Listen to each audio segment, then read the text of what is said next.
ওকে, তাহলে আমরা শুরু করি। আমরা আসলে শার্প 8টায় শুরু করতে পারছি না, দেখতেছি সবাই একটু স্লো জয়েন করতেছি, কারণ সিলেবাস তো অনেক বেশি। তো গত ক্লাসে আমরা খুব বেশি কিছু আসলে করিনি। মেইনলি ছিল আসলে অ্যাজাইলের মানে লাইফ সাইকেল নিয়ে আমরা কথা বলেছি। 4টা লাইফ সাইকেল মেইনলি। প্রেডিক্টিভ, খুবই সহজ, যেটা আমরা হাজার হাজার বছর ধরে ইউজ করে আসছি। তারপরে আমরা বললাম হচ্ছে অ্যাজাইল। অ্যাজাইলকে বোঝার জন্য আমরা করেছি ইটারেটিভ এন্ড ইনক্রিমেন্টাল। আমরা আসলে অ্যাজাইলের ব্যাপারটা হচ্ছে ইটারেটিভ এবং ইনক্রিমেন্টাল। কত quickly we can deliver and, হ্যাঁ, ইটারেটিভ এবং ইনক্রিমেন্টাল মোডে আমরা করবো। এবং ভ্যালু ক্রিয়েশন, ইনক্রিমেন্টাল মানে as early as possible we will try to create value for our customer, for our business. হ্যাঁ, আর এটার উপর বেস করে আসলে অ্যাজাইল। সো এই 4টা নিয়ে আমরা আলোচনা করেছি। আর অ্যাজাইল আর প্রেডিক্টিভ মিলে আমরা হাইব্রিড বলি। হুম, ওকে। আর আমার পরে এসে শুরু করলাম চ্যাপ্টার 2, যেটা আসলে অ্যাজাইলের ভ্যালুজ এবং প্রিন্সিপালস এর উপরে। আমি আপনাদের একটা ডকুমেন্ট বলে শেয়ার করেছি না, অ্যাজাইল প্রিন্সিপালস এন্ড ভ্যালুজ এর উপরে। সবার সামনে কাগজ কলম আছে? জি আছে। হ্যাঁ, আচ্ছা, আমি আমি একটা ত্রিভুজ যদি আঁকি আমরা, এরকম একটা আমরা ট্রায়াঙ্গেল আঁকলাম, পিরামিড, এবং 3টা লেয়ার করলাম পিরামিডের। ঠিক আছে, এখানে আমি লিখলাম ভ্যালুজ, এখানে হচ্ছে প্রিন্সিপালস, আর এখানে হচ্ছে প্র্যাকটিসেস। প্র্যাকটিসেসকে অনেক সময় ফ্রেমওয়ার্ক বলা হয়, মেথডস বলা হয়, এরকম বলা হয়। এই যে 3টা জিনিস, এটা কোনটা লেয়ারে বসবে? ভ্যালুজ, প্রিন্সিপালস এবং প্র্যাকটিসেস, এই পিরামিডের কোন লেয়ারে কে বলবে? প্র্যাকটিসেস হবে নিচে, আমার মতে হচ্ছে প্রিন্সিপাল প্র্যাকটিস মাঝামাঝি, নিচে, ভ্যালুস হচ্ছে না উপরে। প্রিন্সিপাল নিচে, মাঝখানে প্র্যাকটিস আর উপরে ভ্যালু। আমার মতে হচ্ছে উপরে হচ্ছে ভ্যালু সবার প্রথমে, সেকেন্ড হচ্ছে প্রিন্সিপাল, তারপর হচ্ছে প্র্যাকটিস। আর ভ্যালু সবচেয়ে উপরে হবে, প্রিন্সিপালস দেন প্র্যাকটিস। বেসলাইনে, পিরামিডের বেসলাইনে কি বসাবেন আপনি? ফাউন্ডেশনে ভ্যালু তাই ভ্যালু না? ফার্স্ট ফাউন্ডেশনে থাকে। ফাউন্ডেশনটা আমি ভ্যালু বসাবো, না তো ফাউন্ডেশন দুর্বল হয়ে যাবে। তারপরে প্রিন্সিপালস, তারপরে তার উপর বেস করে আমরা বিভিন্ন প্র্যাকটিস, হ্যাঁ, বিভিন্ন প্র্যাকটিস মার্কেটে আছে। কিন্তু ফাউন্ডেশন তো আমার হচ্ছে ভ্যালুজ এবং প্রিন্সিপালস। এই দুইটা ঠিক না হলে, আমরা আগের ক্লাসে বলেছিলাম, তাহলে কিন্তু অ্যাজাইল ফেল করবে। আমরা যদি অ্যাজাইলের ভ্যালুজ এবং প্রিন্সিপাল নিজেরা ধারণ করতে না পারি, দেন অ্যাজাইল উইল ফেল, পার্সোনালি আমার লাইফে এবং প্রজেক্টে। পার্সোনালি আমার লাইফে কেন বললাম, আসলে আমাদেরকে পার্সোনাল অ্যাজিলিটি নামে একটা আলাদা সার্টিফিকেশন আছে, হ্যাঁ, পার্সোনাল অ্যাজিলিটির উপরে আপনার সার্চ দিলে পাবেন, যদি এখন খুব একটা পপুলার না। মানে অ্যাজ এ পার্সন আমি কিভাবে অ্যাজাইল হতে পারি, ওটা ওই সার্টিফিকেশনটার মেইন উদ্দেশ্য হচ্ছে এটা আর কি। আমার আমার একটা সার্টিফিকেশন আছে পার্সোনাল অ্যাজিলিটির উপরে। সো অ্যাজিলিটি কিন্তু আবার নিজের মধ্যেও নিয়ে আসতে হবে। আমাদের এই যে মার্কেটের যে অবস্থা, এখানে যদি সার্ভাইভ করতে চান without being agile, you cannot survive in the market.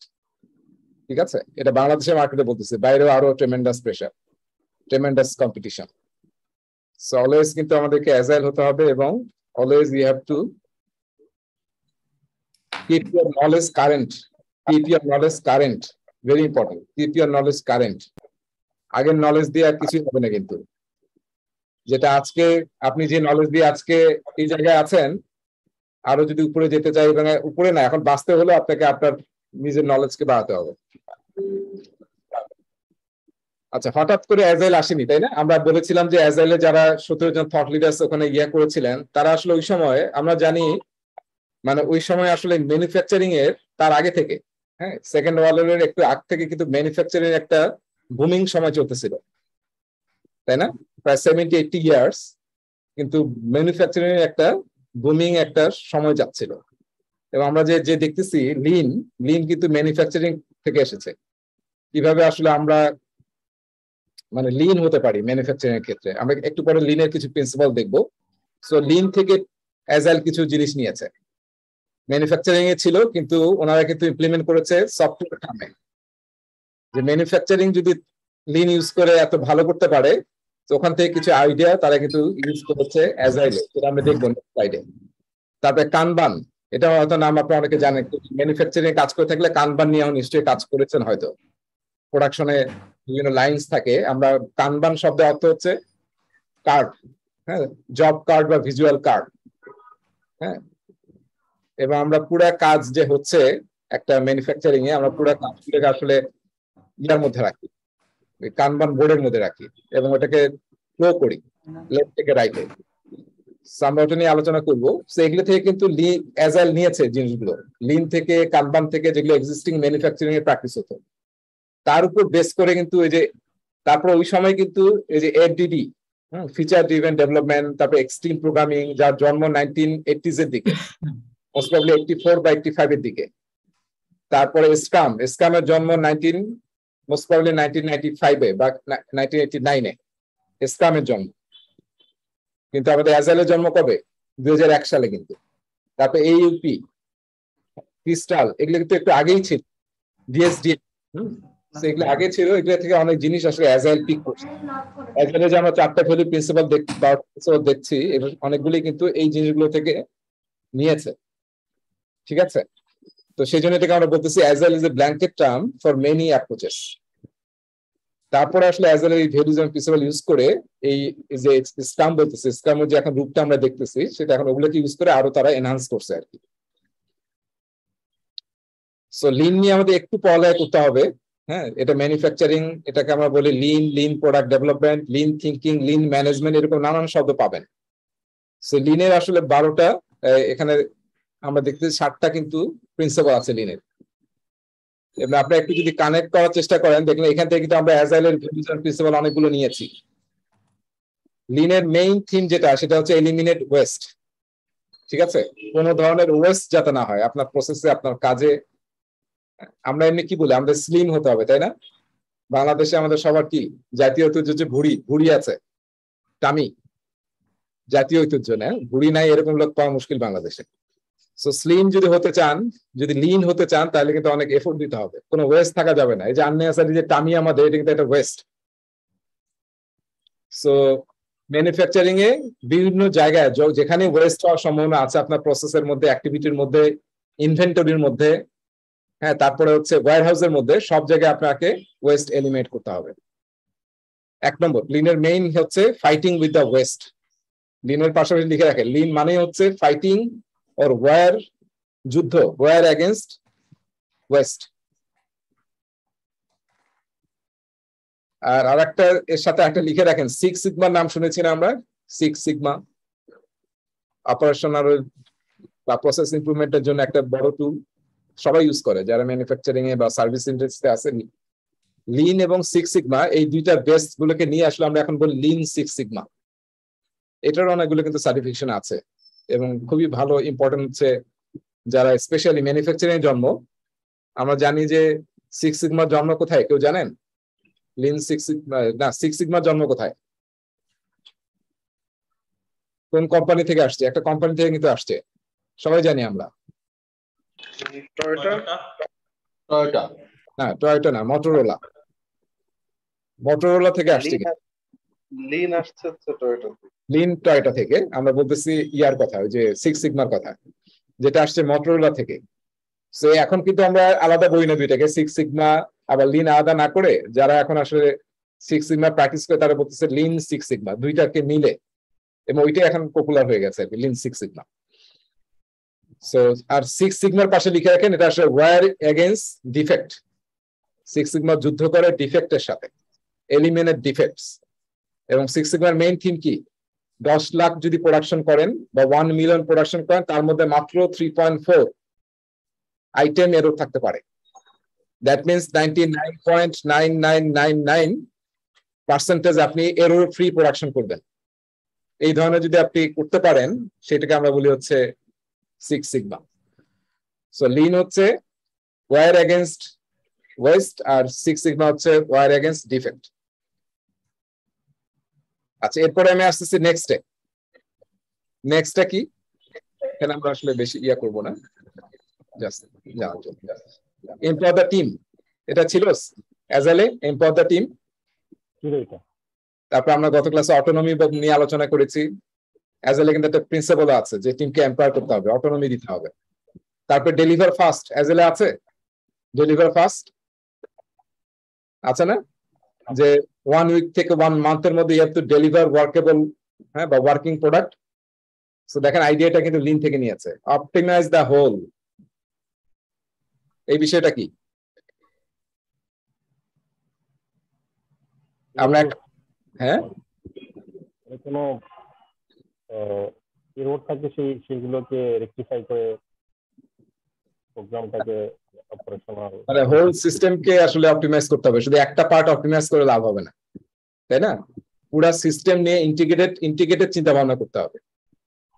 এই যে এটা আসলে এর সাথে সিস্টেম থিঙ্কিং এর মিল আছে। সিস্টেম আমি বলছিলাম 3টা thinking, critical thinking, system thinking এবং ডিজাইন থিঙ্কিং, তাই না? এগুলো নিয়ে অবশ্যই একটু পড়ালেখা করবেন, সব জায়গায় এগুলো এখন অ্যাপ্লিকেশন আছে। সিস্টেম থিঙ্কিং আবার আপনার কি পড়েছেন 7 এডিশনের, কি বলো ওটাকে, 1 থেকে 20 নম্বর পেজ পড়েছেন? ওখানে কিন্তু দেখবেন সিস্টেম থিঙ্কিং নিয়ে বলা আছে এবং আমাদের একটা প্রিন্সিপাল আছে, আজকে তো আমি একটু দেখাবো। সেই প্রিন্সিপাল কিন্তু সিস্টেম থিঙ্কিং নিয়ে, মানে ফুল সিস্টেম নিয়ে চিন্তা করতে হবে। শুধু একটা কম্পোনেন্ট বা একটা পার্ট নিয়ে চিন্তা করলে, হ্যাঁ, বিগার যে পিকচারটা এটা কিন্তু আমরা মিস করবো। আপনাদের এটা একটু বোঝার জন্য আমি বলি যে আমাদের যে শরীরের যে ব্যাপারটা, তাই না, শরীরও কিন্তু একটা সিস্টেম, এবং যদি ফুল সিস্টেম ইন্টিগ্রেটেড ভাবে কাজ না করে তাহলে কিন্তু আপনার হবে না। আপনি কি দেখেছেন যদি একটা চোখের পাতায়, মানে চোখের পাতায় যদি একটা কিছু ফোড়া টোড়া হয়, ব্যথা, সেটার কারণে কি ফুল সিস্টেম ইম্প্যাক্টটা হয় না? নাকি ওটা চোখে হচ্ছে দেখে চোখেই আমরা আছি, সব জায়গাতে ইম্প্যাক্ট পড়ে। ওইটা দেখবেন যে বারবার ওখানে হাত চলে যাচ্ছে, আপনার চিন্তা ভাবনা ওখানে কনসেন্ট্রেট করতেছে। সো অপটিমাইজ দ্য হোল, মানে শুধু একটা কম্পোনেন্ট বা একটা পার্ট নিয়ে না, ইন্টিগ্রেটেড চিন্তা ভাবনা করতে হবে কিভাবে আমরা অপটিমাইজ করতে পারি। তারপরের টার্মটা খুবই ইম্পর্টেন্ট, বিল্ড কোয়ালিটি ইন।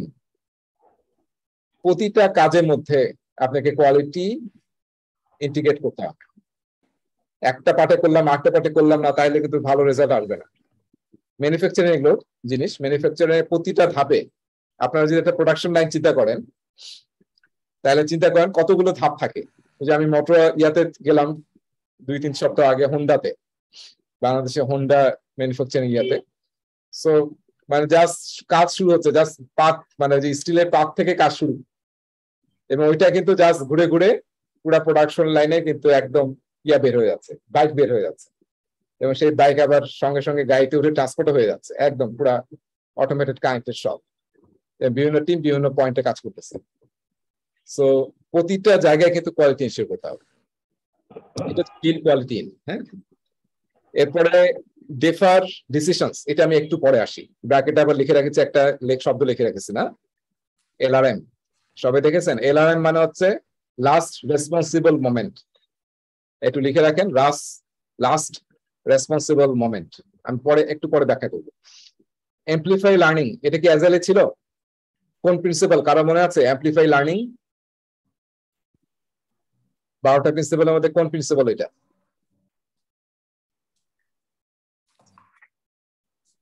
আপনাকে কিন্তু প্রিন্সিপাল গুলো মুখস্থ করতে হবে না, কিন্তু পড়ে পড়ে মাথায় নিয়ে আসতে হবে। 12 নম্বর প্রিন্সিপাল ছিল না যে ইন্সপেক্ট অ্যাডাপ্ট করব, রেফ্লেক্ট করব, এবং আমরা ইমপ্রুভ করার চেষ্টা করব, continuous improvement. That is actually talking about amplifying learning of the whole team. বুঝতে পেরেছি আমরা লিন থেকে কত জিনিস নিয়েছে অ্যাজাইল, অন্য ভাষাটা একটু অন্যভাবে করেছে, কিন্তু অনেক কিছু কিন্তু লিন থেকে নিয়েছে। এলআরএম যেটা, এলআরএমটা মানে হচ্ছে ডেফার্ড ডিসিশনস। এটার পাশে একটু লিখে রাখেন এম্পিরিক্যাল ডেটা। সবাইকে এই শব্দটা মানে জানি, what is empirical data? Empirical শব্দটা মানে কি?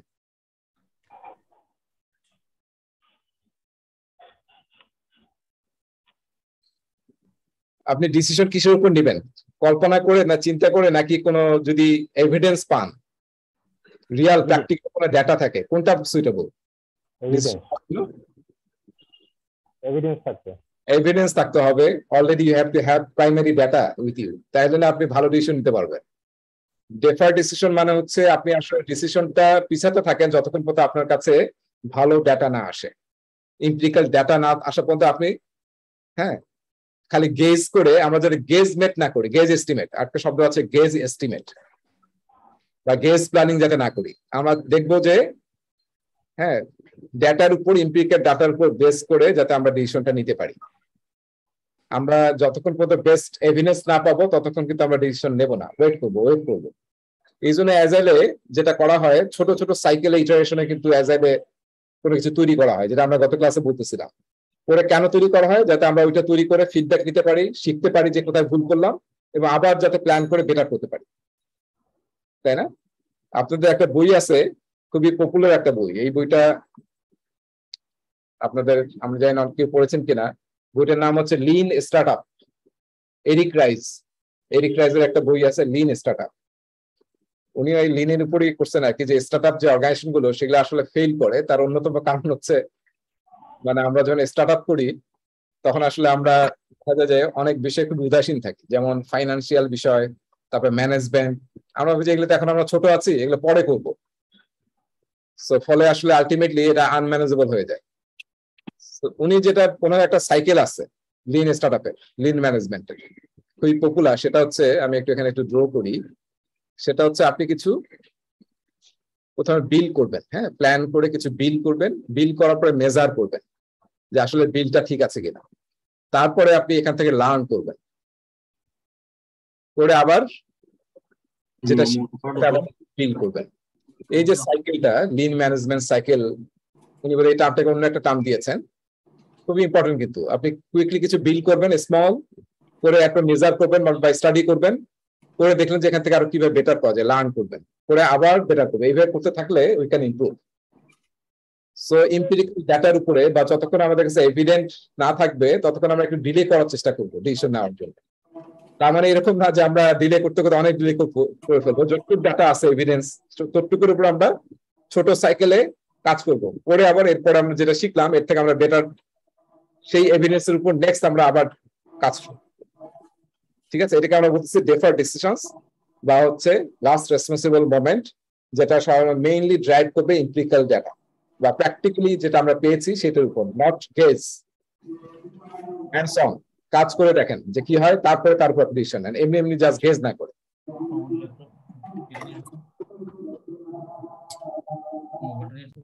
আচ্ছা, পরীক্ষার জন্য লিনের ইম্পর্টেন্সটা কি এটা একটু মনে রাখি। পরীক্ষার জন্য আপনার 7টা প্রশ্ন আসবে না, কিন্তু যে 7টা প্রিন্সিপাল বলো লিনের, এরকম কোনো আসবে না প্রশ্ন, কারণ এটা নাই, বইয়ে নাইও, আমি বইয়ের বাইরে পড়ছি এটা। শুধু লিন শব্দটা অনেক জায়গায় পাবেন, যেহেতু লিনের এই জিনিসগুলো থেকে অ্যাজাইল নিয়েছে। এই জিনিসগুলো আমরা জানি যদি, তাহলে আসলে অনেক প্রশ্নের মধ্যে হয়তো পাবেন, বা আপনার থিমটা, প্রশ্নের থিমটা বুঝতে সুবিধা হবে, সিচুয়েশনটা বুঝতে সুবিধা হবে। আর আমরা যে বললাম লিন ফাইট অ্যাগেন্স্ট ওয়েস্ট, এই ওয়েস্টটা কিন্তু লিন ডিফাইন করেছে 8 ওয়েস্ট। সার্চ দিলে ইন্টারনেটে পাবেন, আমি একটা ইন্টারনেট থেকে নিয়েছি, লিঙ্কটাও দিয়েছি। এই যে 8টা ওয়েস্ট নিয়ে লিন আসলে খুবই সিরিয়াস। যে 8টা ওয়েস্ট যদি আমরা দূর করতে পারি, তাহলে আমরা অনেক বেটার করতে পারবো আমাদের প্রসেস, আমাদের কাজগুলো। দেখেন কি কি আছে, জাস্ট আমরা একটু নামগুলো পড়ি, কারণ এটাও পরীক্ষার জন্য আসবে না যে কয়টা ওয়েস্ট আছে, কিন্তু দেখেন এগুলো কিন্তু আমরা করি। 1 নম্বর, যেমন 1 নম্বর তো ইজিলি বুঝতেছি, আমরা ডিফেক্টস এন্ড মিস্টেক যদি আমরা করি, সেটা কিন্তু একটা ওয়েস্ট। ওয়েটিং, হ্যাঁ, আমি অন্য অনেক কিছুর জন্য ওয়েট করতেছি, আমি বসে আছি, কাজ করতে পারতেছি না, যেহেতু অনেক কিছু আমার হাতে নাই, সেটা একটা ওয়েটিংটাকে কি বলতেছি আমরা? ওয়েস্ট। ট্রান্সপোর্টেশন, এটাও কিন্তু একটা ওয়েস্ট। তারপরে মোশন, মোশন মানে হচ্ছে যে আপনি কাজ করার সময়, এগুলো কিন্তু কোথা থেকে আসছে? সবাই কিন্তু ম্যানুফ্যাকচারিং থেকে আসছে।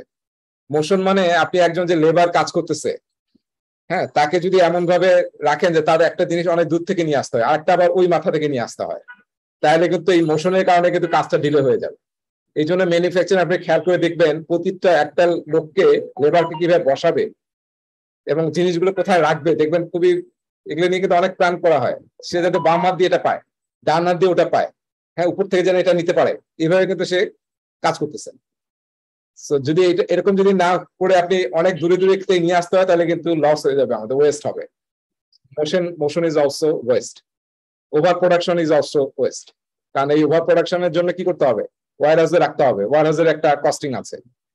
আবার ইনভেন্টরি, তাই না? আমরা একটা জিনিস জানি না ম্যানুফ্যাকচারিং এর, জাস্ট ইন টাইম, জিট, সবাই জানি জিট, JIT।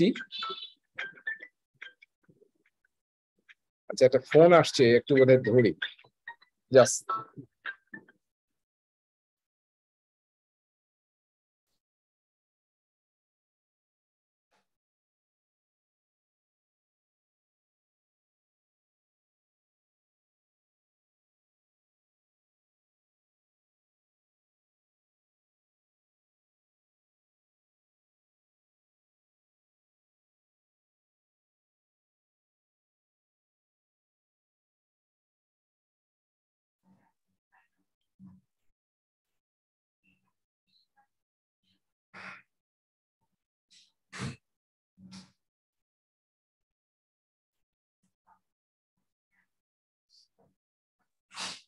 আমার আমরা কালকে আসলে ক্লাসরুম ট্রেনিং শুরু করছি। আমি জানি না এখানে কেউ কি ক্লাস মিস করেছিলেন প্রথম 1-2টা, অথচ ঢাকায় আছেন? কেউ যদি থাকেন তাহলে ওই ফিজিক্যাল ক্লাসে জয়েন করতে পারেন আর কি, কারণ প্রথম দিন আমি আসলে ওই প্রথম গুলো পড়াবো আর কি। যদি কেউ থাকেন আসতে পারেন। ওকে, সো ইনভেন্টরি, তাই না? ইনভেন্টরি যদি বেশি রাখেন সেটা কিন্তু ওয়েস্ট। তারপর ওভার প্রসেসিং, তাই না? যেটা যতটুকু প্রসেস করা দরকার তার চেয়ে যদি বেশি প্রসেস করেন, that is also West. Alright, একটা হচ্ছে হিউম্যান পটেনশিয়াল। হ্যাঁ, এটা যদি আমরা মিস ইউজ করি, যে যার যে কাজের সম্ভাবনা আছে তাকে যদি সেই কাজটা না করায়, তাহলে কিন্তু সেটা একটা ওয়েস্ট। সো এই 8টা ওয়েস্ট নিয়ে লিন কিন্তু হেভি, মানে সুপার কনসার্ন। এবং দেখেন এই 8টা ওয়েস্ট কিন্তু আমাদের মধ্যেও আছে। আমরা অনেকেই পিএমপি পরীক্ষা না দিয়ে, আমার অনেক স্টুডেন্ট আছে খালি পড়তেছে পরীক্ষা দিচ্ছে না। This is over processing. পরীক্ষা দেওয়ার জন্য 2 থেকে 3 মাস মানে একদম ফোকাস স্টাডি দরকার, এর চেয়ে বেশি মানে ওভার প্রসেসিং। তখন আবার পরীক্ষা দেওয়া হয় না। এই অনেকে দেখা যায় 1-2 বছর হয়ে গেছে পরীক্ষা দিতে পারতেছে না। পরীক্ষা দিতে হবে 3 থেকে 4 মাসের মধ্যে ম্যাক্সিমাম, এর চেয়ে বেশি সময় দরকার নেই। কারণ একটা মাত্র বই, একটা ক্রেডিট, পিএম বক্স 6 কিংবা 7 এডিশন, 400-500 পেজ একটা বই। এর জন্য সাপোর্টিং কিছু আমরা রেফারেন্স বই পড়বেন। এটা ইউনিভার্সিটি লেভেলে আমরা কভার করেছি। ইউনিভার্সিটি লেভেলে তো 3টা-4টা করে আমরা ক্রেডিট নিয়েছি। এখন যেহেতু জবে আছি, ফলে আমরা একটা করে ক্রেডিট হয়তো নেব। তো আমার মনে হয় 4 মাস, একটা সেমিস্টার ইজ ম্যাক্সিমাম দরকার। ঠিক আছে, এরপর আমরা একটু কানবানে আসতেছি। কানবান নিয়ে কিন্তু আমরা আরো পড়ালেখা করবো। হ্যাঁ, কানবান নিয়ে, কারণ কানবান একটা মেথড যেটা আসলে অ্যাজাইল খুবই প্র্যাকটিস করে। আমরা মনে আছে যে আমরা অ্যাজাইল যখন বোঝাচ্ছিলাম 2টা ফিগার দেখাইছিলাম। একটা ফিগারের সাইজ সেম ছিল, টাইম বক্স কিংবা ইটারেশনের সাইজ সেম ছিল। মনে আছে ওটার নাম কি বলেছিলাম? 2টা ফিগার ছিল, উপরের সাইজ সেম আর নিচে হচ্ছে সাইজ ডিফারেন্ট। এটা হচ্ছে ফ্লো বেসড অ্যাজাইল। রাইট, নিচেরটা হচ্ছে ফ্লো বেসড অ্যাজাইল আর উপরেরটা হচ্ছে iteration based agile. Iteration based অ্যাজাইলে মানে সব অ্যাজাইল টিম এই 2টার যে কোনো একটা ইউজ করে, এবং অনেকে 2টা ইউজ করে। সো এই যে কানবানটা হচ্ছে ওই যে ফ্লো বেসড অ্যাজাইল, হ্যাঁ, যেটা আসলে কানবান থেকে নিয়েছে। এই কানবানের উপরে কিন্তু অনেকগুলো সার্টিফিকেশন আছে। কানবান একাডেমি নামে একটা একাডেমি আছে, তাদের KMP 1, KMP 2, তারপর আরো এই কয়েকটা সার্টিফিকেশন আছে কানবানের উপরে। যাই হোক, সার্টিফিকেশন এখন আসলে পুরো শুরু হয়ে গেছে, ঝড়, তাই না? ওকে, সো কানবান মেথডে আমরা মানে কানবানের কয়েকটা আসলে প্রিন্সিপাল আছে। এখানে আমি 6টা প্রিন্সিপাল মেইনলি, আমি একটা এক্সট্রা লিখেছি, আসলে 6টা হবে। হ্যাঁ, আপনি দেখবেন যে এটা একটু লিখে রাখেন। কোথায় আছে দেখেন, নিচে লেখা আছে পেজ 65 অ্যাজাইল প্র্যাকটিস গাইড, না? ওখান থেকে আমি নিয়েছি এই ছবিটা ওখান থেকে নিয়েছি, কিন্তু আসলে এটা ডিটেইলটা পাবেন অ্যানেক্স A3 তে। যে পাশে লেখা আছে দেখেন অ্যানেক্স A3, সবাই মনে রাখেন এটা কিন্তু ফুল পড়তে হবে আপনাকে। ওই অ্যাপেন্ডিক্সটা অনেক বড়, অ্যানেক্সটা প্রায় মনে হয় 15 পেজের মতো হতে পারে। এই স্লাইডে আমি অনেকগুলো ওইটার উপর বেস করে আমি আসলে কখনো ক্লাসে ওটা নিই নেই, কারণ ক্লাসে এটা নিতে এত সময় লাগে। কারণ এগুলো আমি সবই এক্সট্রা পড়াচ্ছি, এগুলো আসলে আমাদের সিলেবাসে নাই, কিন্তু ফাউন্ডেশনের জন্য পড়াচ্ছি। ফলে ক্লাসে আসলে পড়ানো আমি সময় পাই না, কিন্তু আমি স্লাইড বানিয়ে রেখেছি। আর আমি বোধহয় একটা ভিডিও তৈরি করবো এটার উপরে, সেটা আপনাদের শেয়ার করবো, তাহলে আসলে আপনাদের মনে হয় বেটার হবে। মানে ওয়ার্ল্ডে যতগুলো পপুলার মেথডস আছে বা প্র্যাকটিস আছে বেসড অন অ্যাজাইল, সেগুলো আসলে PMI অ্যানেক্স A3 তে ডেসক্রাইব করেছে খুবই শর্ট আকারে, 1 পৃষ্ঠা 1.5 পৃষ্ঠা। কানবানটা মধ্যে সবচেয়ে বড় আকারে আছে, প্রায় 2.5 পৃষ্ঠা আছে। সো কানবানটা আপনি ওখান থেকে পড়বেন। ওখানে দেখবেন যে একটা টেবিলের মধ্যে প্রিন্সিপাল গুলো বলা আছে, আমার এই স্লাইডেও আছে শেষের দিকে। তাহলে দেখেন কানবানে আসলে কয়েকটা মেইন জিনিস হচ্ছে ভিজুয়ালাইজ দ্য ওয়ার্কফ্লো। আপনি যে ওয়ার্কফ্লো ইউজ করে আপনার প্রোডাকশন করতেছেন, কানবান কিন্তু আসছে প্রোডাকশন থেকে, তাই না? কানবান মানে হচ্ছে কার্ড, কিন্তু সাইন বোর্ড। কানবান মানে হচ্ছে সাইন বোর্ড, মানে আপনি সাইনবোর্ডের মধ্যে ফিজিক্যালি আপনার ওয়ার্কফ্লোটাকে ভিজুয়ালাইজ করবেন, দেখাবেন যে আসলে এখন কোনটা টু ডু লিস্টে আছে, কোনটা ডুইং, কোনটা ডানে চলে গেছে। কিংবা আপনার কাজের উপর ডিপেন্ড করে এটা বিভিন্ন ধাপ হতে পারে। ইয়া নাই, কিন্তু কানবানে কোনো ইয়া নাই যে এই যে আপনি ড্র করবেন আপনার ইয়ার মধ্যে এবং ড্র কলাম আকারে। কানবানে আপনার যে ওয়ার্কফ্লো সেটা ড্র করা হয় এইভাবে কলাম আকারে। দেখেন সবাই ছবিটা দেখেন, ছবিটা পড়ি তারপরে ডান বামে আসবো আমি। ছবিটা দেখেন যে আমরা কোনো একটা ধরনের কাজ করতেছি, যে কাজের মধ্যে কয়েকটা হচ্ছে step. This is my workflow. সেই প্রতিটা স্টেপ আমি লিখেছি রেডি, মানে আমার কাজ করার জন্য আইটেম গুলো রেডি আছে কিনা, তারপর কি ডেভেলপ অ্যান্ড ইউনিট টেস্ট, ওই আইটেমটার উপর কাজ করে আমি ডেভেলপ করব, করার পরে যেগুলো ডান হয়ে গেছে সেগুলো ডানে রাখবো, তার মানে ডেভেলপমেন্ট ডান। তারপর কি করেছি সিস্টেম টেস্ট, যেগুলো ডেভেলপমেন্ট হয়ে গেছে ওগুলো আমি টেস্টিং করবো। টেস্টিং যখন শেষ হয়ে যাবে তখন আমি এটা ডান, মানে হচ্ছে এটা এখন রেডি টু ডেলিভার, কাস্টমার এটা এখন নিতে পারবে, তাহলে আমি ডান কলামে রেখে দিলাম।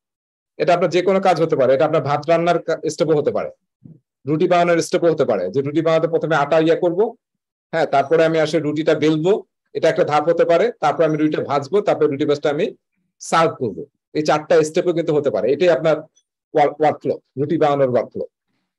সো আপনার ম্যানুফ্যাকচারিং এরকম কিন্তু ওয়ার্কফ্লো আছে, তাই না? প্রতিটা ধাপে কিন্তু বলা আছে যে কোন ধাপে কতটুকু কাজ হবে, এক একটা আইটেম কিন্তু ওই জায়গায় যায় এবং তখন ওইটার উপর কিন্তু ওই কাজগুলো হয়, তারপর ওটা আবার নেক্সট, হ্যাঁ, প্রোডাকশনের নেক্সট ধাপে দেওয়া হয়। সেইভাবে আমরা আসলে কলাম আকারে প্রতিটা স্টেপ ডিফাইন করি আমার ওয়ার্কফ্লো, টোটাল ওয়ার্কফ্লো, এবং নামগুলো রেখে হচ্ছে উপরে টাইটেল। এবং এটা হচ্ছে আমার কানবান বোর্ড, যে বোর্ডের মধ্যে আমি ওয়ার্কফ্লোটা ডিজাইন করলাম। এইটা ফিজিক্যালি কাগজ কলমে করতে পারেন, প্রোডাকশনে তাই করা হয় কাগজ কলমে। আপনি পোস্ট-ইট নোট দিয়ে করতে পারেন, ঠিক আছে। আবার সফটওয়্যারে আছে, কিছু সফটওয়্যার আছে, পরে নাম বলবো, যেগুলো সফটওয়্যার আপনি ইউজ করতে পারেন, তাহলে আসলে কোলাবোরেটলি যে কোনো জায়গা থেকে করতে পারবেন। যেমন আমার প্রজেক্টে আমি একটা সফটওয়্যার ইউজ করি, সেটার নাম হচ্ছে ট্রেলো, ফ্রি সফটওয়্যার, এটা আপনারা ইউজ করতে পারেন, ট্রেলো। আর কানবানের নিজস্ব অনেকগুলো সফটওয়্যার আছে, জিরা আছে, সফটওয়্যার ফার্মে সবচেয়ে বেশি পপুলার হচ্ছে জিরা, JIRA, জিরা। আইটি ফার্মে ইউজ হয়, যদি ওটা আইটি ফার্মের জন্য না, মেইনলি আইটি ফার্মে ইউজ হয়। আর আপনি এটা অন্য যে কোনো ইন্ডাস্ট্রি ইউজ করতে পারেন। আচ্ছা, যাই হোক, তাহলে কানবান বোর্ডে আমরা আমাদের ওয়ার্কফ্লো ধাপগুলো লিখে রাখি, এবং প্রতিটা কলামে, সবাই খেয়াল করেন এখানে প্রতিটা কলামে কিন্তু আমরা নাম্বার দিয়েছি একটা, খেয়াল করেছেন? এই নাম্বারটা কি বলেন তো? Number of task. এইটাকে আমার মনে আছে ওখানে একটা কথা লেখা ছিল WIP, work in progress limit, মনে আছে? এই 8টার বেশি আইটেম আমি এখানে নিতে পারবো না এই কলামে, একসাথে এই কলামে 8টার বেশি আইটেম থাকবে না, এই কলামে 3টার বেশি রাখা যাবে না, maximum work in progress limit 3, এখানে 2টা, ঠিক আছে। এরকম আপনি ডিফাইন করে দিবেন আপনার কাজ অনুযায়ী, ঠিক আছে। আর আর আর কি কি দেখতে পাচ্ছি এখানে? এখানে দেখেন এই সব নিচে আমরা অনেক সময় পলিসি লিখে রাখি, ঠিক আছে। পলিসি মানে এই কলামে যে যে আইটেম থাকবে, আইটেম থাকার জন্য কি কি ক্রাইটেরিয়া লাগবে, এবং আইটেমটা যে এখানে পাস হবে এই যে নেক্সট স্টেপে, তার জন্য কি কি আসলে কি কি চেকলিস্ট হলে আমরা এটা নেক্সট কলামে যেতে পারবে, তার আগে কিন্তু এটা কেউ নিতে পারবে না। এরকম প্রতিটা কলামে আমরা কিন্তু সেই পলিসি বা চেকলিস্ট লিখে রাখি। এটা নিচে লেখা অনেকে, অনেকে উপরে লেখে। এটা আমি যে কথাগুলো বলতেছি দেখেন, এগুলো কিন্তু বামে, আমি এখানে আবার পরে মিলাবো কিন্তু। এই যে make process and policy explicit, ঠিক আছে। এই যে এখানে যে আইটেম গুলো থাকবে সেটা কি কি চেকলিস্ট মিট করবে, এবং এটা আসলে কমপ্লিট হয়েছে কিনা সেটা কোন কোন চেকলিস্ট মিট করলে বুঝবো যে এটা কমপ্লিট হয়েছে। বা এখানে আরো যদি কোনো কোয়ালিটি পলিসি থাকে বা যে কোনো গভর্নেন্স থাকে, সেটা কিন্তু এখানে লিখে রাখতে হবে এক্সপ্লিসিটলি, যাতে এভরিওয়ান ক্যান সি, ঠিক আছে। আর কি দেখতে পাচ্ছি এখানে? এখানে দেখেন, তাহলে আমরা কি দেখলাম? Visualise the workflow, limit the work in progress, প্রতিটা কলামে ডিফাইন করা আছে। এবং আরেকটা জিনিস আছে পুল, এই যে এখানে লেখা আছে পুল সিস্টেম।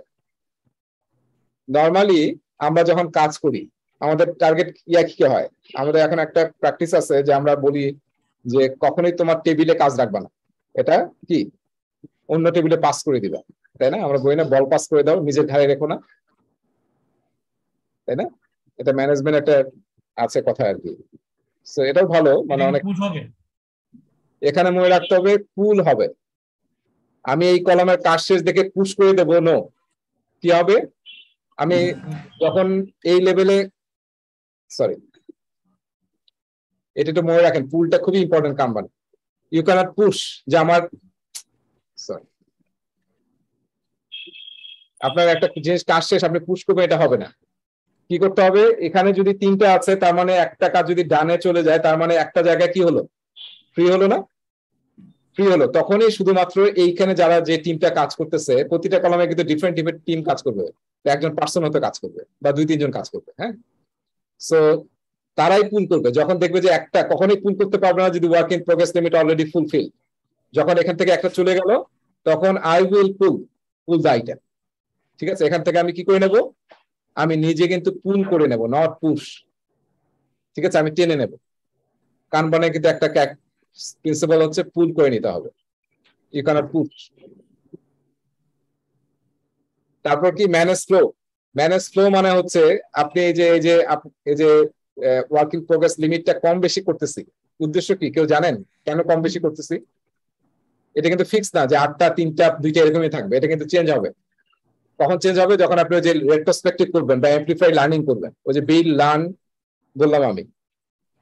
এখানে কানবান সিস্টেমে কিন্তু 1 মাস বা 1.5 মাস বা 2 মাস পর পর আবার রেট্রোস্পেক্টিভ হয় যে কিভাবে আমরা এই ওয়ার্ক ফ্লোটা আরো ইমপ্রুভ করতে পারি।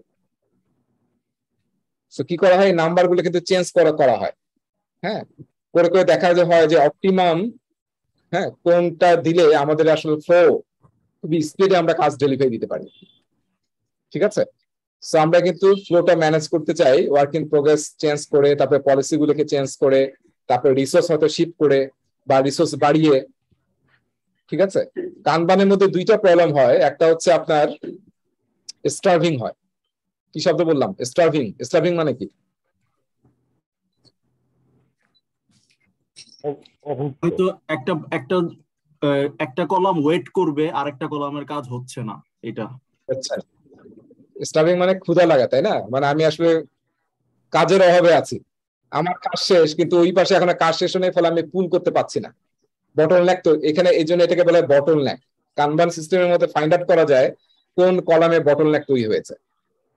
হয়তো সে কাজ স্লো করতেছে ওই টিমটা বা ওই পার্সনটা, হ্যাঁ, কিংবা কাজটা এত বড় সে ওই টাইমের মধ্যে শেষ করতে পারছে না, ফলে পাশের জন কিন্তু ওয়েট করতেছে।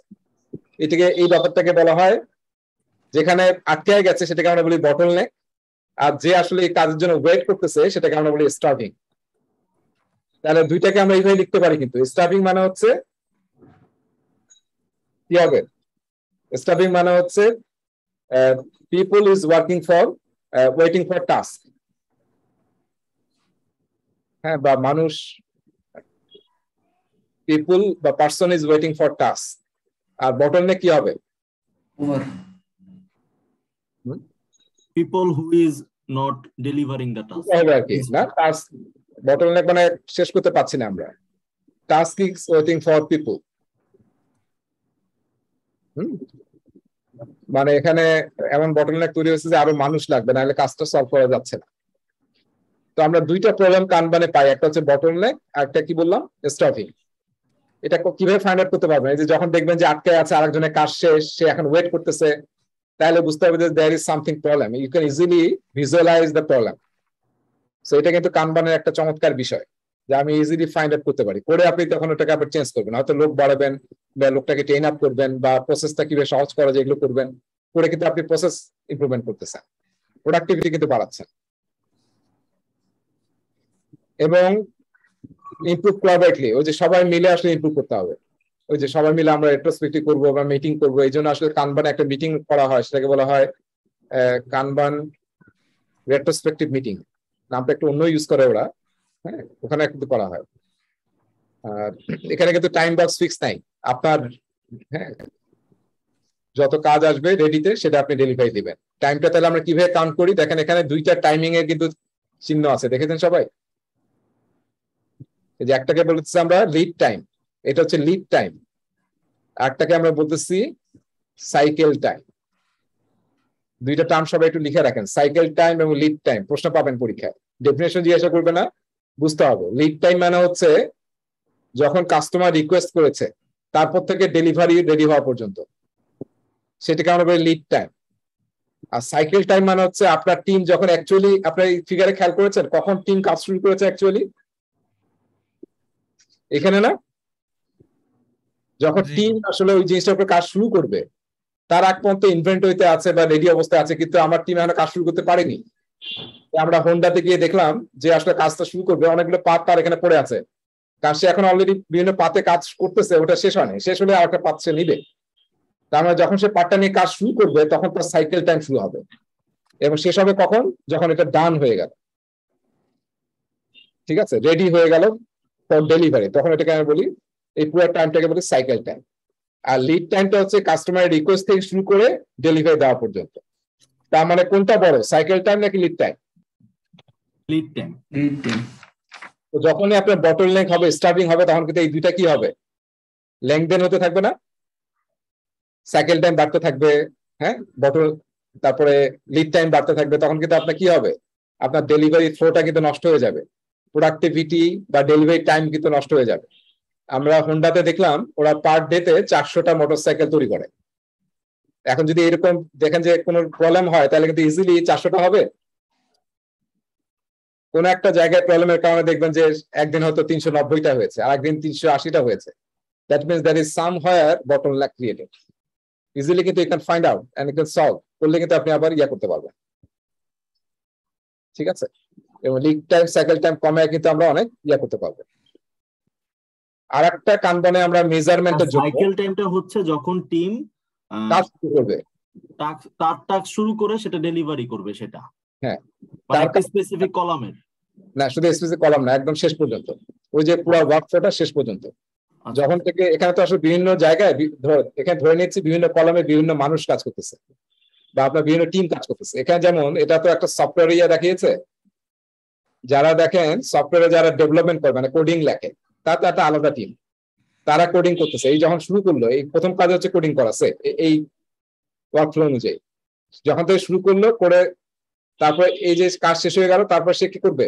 সিস্টেম টেস্ট, এটা কিন্তু আলাদা টিম, কিউএ টিম, তারা আবার টেস্টিং করবে করে ফাইনালি যখন ডেলিভারির জন্য এটা রেডি হলো, তখন এটা আসলে সাইকেল টাইম শেষ হলো। আর লিড টাইম হচ্ছে কাস্টমার রিকোয়েস্ট পাঠিয়েছে, এটা হচ্ছে জাস্ট, হ্যাঁ, কাস্টমার রিকোয়েস্ট আমরা এখানে নিয়েছি, কাস্টমার থেকে শুরু করে। মানে তাহলে তো দেখছি সাইকেল টাইম মানে হচ্ছে যখন রেডি হবে তখনই সাইকেল টাইম শেষ। হ্যাঁ, লিড টাইম হচ্ছে শেষটাও সেম, কিন্তু শুরুটা ডিফারেন্ট। ও শেষটা, মানে শেষটা দুটোই সেম।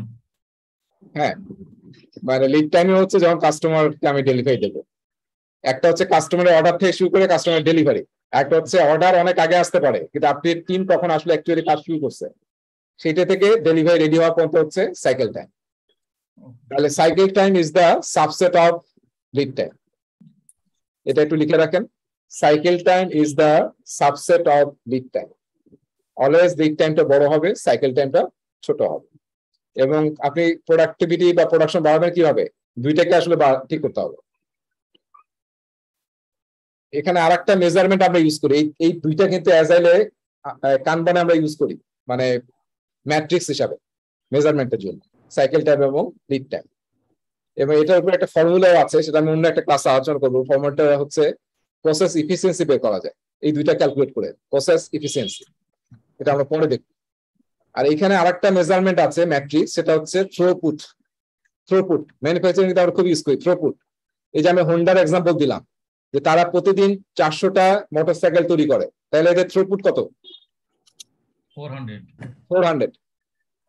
থ্রুপুট হচ্ছে আমি আমার ওয়ার্ক ফ্লো দিয়ে বা আমার প্রসেস দিয়ে, হ্যাঁ, আমি আসলে কোন একটা টাইম পিরিয়ডে কি পরিমাণ আইটেম ডেলিভারি করি, সেটাকে আমরা বলি থ্রুপুট।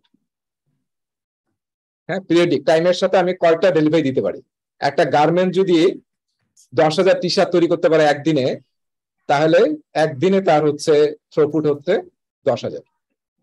এটা আপনি উইকলি মেজার করতে পারেন, যে আমার উইকলি আমি 1 লাখ টি শার্ট ডেলিভারি দিই, রেডি করি, তাহলে 1 লাখ হচ্ছে আপনার throughput per week, throughput per week.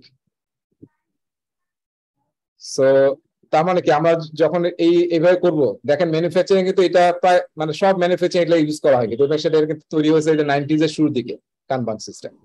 এবং এখানে ইজিলি আপনি ফাইন্ড আউট করতে পারবেন যে কোথায় প্রবলেম, কোথায় ইস্যুস, এবং এটার উপর কাজ করেই কিন্তু আপনি কি করতে পারবেন, আপনার প্রোডাক্টিভিটি মানে অনেক কিন্তু বাড়াই ফেলতে পারবেন। ওকে, তাহলে আমরা এখন দেখি এই ফিগারের সাথে যদি আমরা এখন বাম দিকে অনেকগুলো অলরেডি আলোচনা করছি, আমি টাইম বোধহয় বেশি নিয়ে নিচ্ছি, যাই তাহলে ইমপ্রুভ কোলাবরেটলি, সবাই মিলে কোলাবরেট করতে হবে। ইমপ্লিমেন্ট ফিডব্যাক লুপ, যেখানে সুযোগ পাবেন কাস্টমারকে ইনভলভ করবেন। কানবানে একটা বিষয় হচ্ছে কাস্টমার বা যারা ফিডব্যাক দিতে পারবে তাদেরকে ইনভলভ করবেন, করে তাদের ফিডব্যাক নেবেন।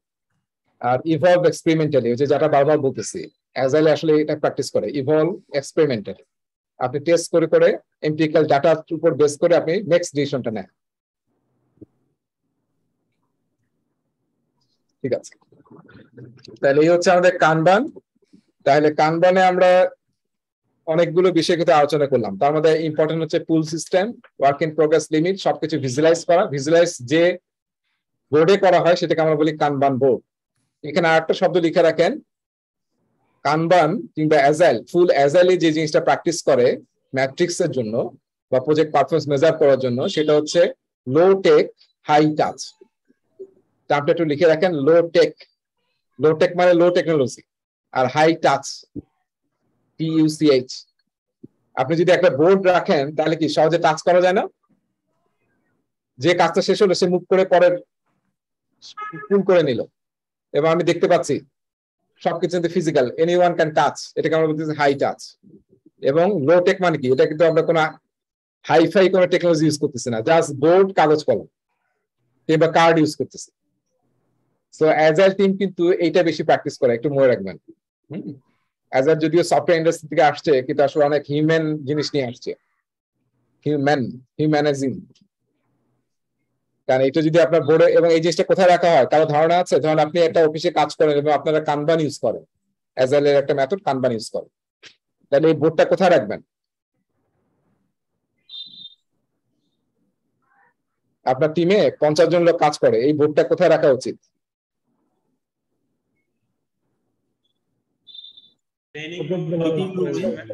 প্রজেক্ট ম্যানেজারের রুমে, যে সিঙ্গেল একটা রুমে বসে আছে, নাকি এই 50 জন যেখানে কাজ করে ওপেন স্পেসে সেখানে? তাদের যে কমন মিটিং রুম ওইরকম জায়গায়। হ্যাঁ, এটা কিন্তু বলা হয়েছে, আপনারা দেখবেন ওইটা অ্যানেক্স A3 তে এটা পড়বেন, ওখানে দেখবেন যে বলা আছে, এটা কিন্তু প্রশ্ন আসে অনেক সময়, যে আসলে এটা লাগতে হবে পাবলিক প্লেসে, যেখানে সবাই দেখতে পারে যে হোয়াট ইজ হ্যাপেনিং, একদম ট্রান্সপারেন্ট। অ্যাজাইলে একটা শব্দ মনে রাখেন, আমরা গত ক্লাসে একটা শব্দ বলেছিলাম, ইন্সপেক্ট এন্ড অ্যাডাপ্ট। একটা শব্দ মনে রাখেন, ট্রান্সপারেন্সি। অ্যাজাইল ফেল করবে যদি আপনি ট্রান্সপারেন্ট না হন। ঠিক আছে, আপনাকে একটা কাজ দেওয়া হয়েছে, আপনি না করেই বললেন কাজ হয়ে গেছে, তাহলে হবে? বিরাট ডিফিকাল্টির মধ্যে পড়বে অ্যাজাইল টিম কিন্তু। হ্যাঁ, এই জন্য কিন্তু যে সেলফ অর্গানাইজিং টিম কিন্তু ফেল করবে। কেউ যদি একজন দুজনে যদি গোপনে করে যে আমি কাজ না করে বললাম করেছি, ফলে এখন যদি টেস্টিং টিমের কাছে যায়, সে দেখবে আসলে কাজটা হয়নি, কি টেস্ট করবো আমি? ফলে ট্রান্সপারেন্ট রাখতে হবে সবকিছু, এবং এটা কিন্তু একটা transparency tool. Open, everyone can see, can know what is happening in the project. কোনো রিপোর্টিং এর দরকার নাই উইকলি, এখানেই দেখতে পাচ্ছি। এই জন্য অ্যাজাইল টিম আপনারা মনে রাখবেন, অ্যাজাইল টিম কিন্তু যে বিভিন্ন পাওয়ার পয়েন্ট স্লাইড, বিভিন্ন প্রেজেন্টেশন, এগুলো কিন্তু খুব একটা পছন্দ করে না। গ্যান চার্ট, মাইক্রোসফট প্রজেক্টের শিডিউলিং খুবই রেয়ারলি তারা ইউজ করে। এমন যে ইউজ করে যেটা সবাই দেখতে পায়, ট্রান্সপারেন্ট থাকে। এটা যদি থাকে তাহলে কারো কি বলার দরকার আছে যে এখন প্রজেক্ট কোন অবস্থায় আছে? আমরা পরে আপনাদেরকে স্ক্রাম বোর্ড দেখাবো একটা, যেখানে আসলে একদম সবকিছু থাকে প্রজেক্টের একটা বোর্ডের মধ্যে। যে কেউ ওই বোর্ডটা দেখলেই বুঝতে পারবে যে আসলে প্রজেক্টে কি অবস্থায় আছে। ঠিক আছে, সো আমরা কিন্তু বললাম লো টেক হাই টাচ। ওকে, নেক্সট স্লাইডে যাচ্ছি। আমরা একটু সময় নিচ্ছি। হাই টাচ দিয়ে বোঝানো হচ্ছে যে বারবার যেটা চেঞ্জ হয় এক লুপ থেকে আরেক লুপে, এবং টাচ মতো একদম হিউম্যান টাচ আর কি, আমরা যাতে টাচ করতে পারি ফিজিক্যালি। ঠিক আছে, ফিজিক্যাল টাচ কিন্তু। ওকে, গত ক্লাসে আমরা এটা দেখেছিলাম, এটাও আমরা দেখেছিলাম। কয়েকটা প্রশ্ন সলভ করি, তাই না? তো প্রথম প্রশ্নটা আনসার কি হবে?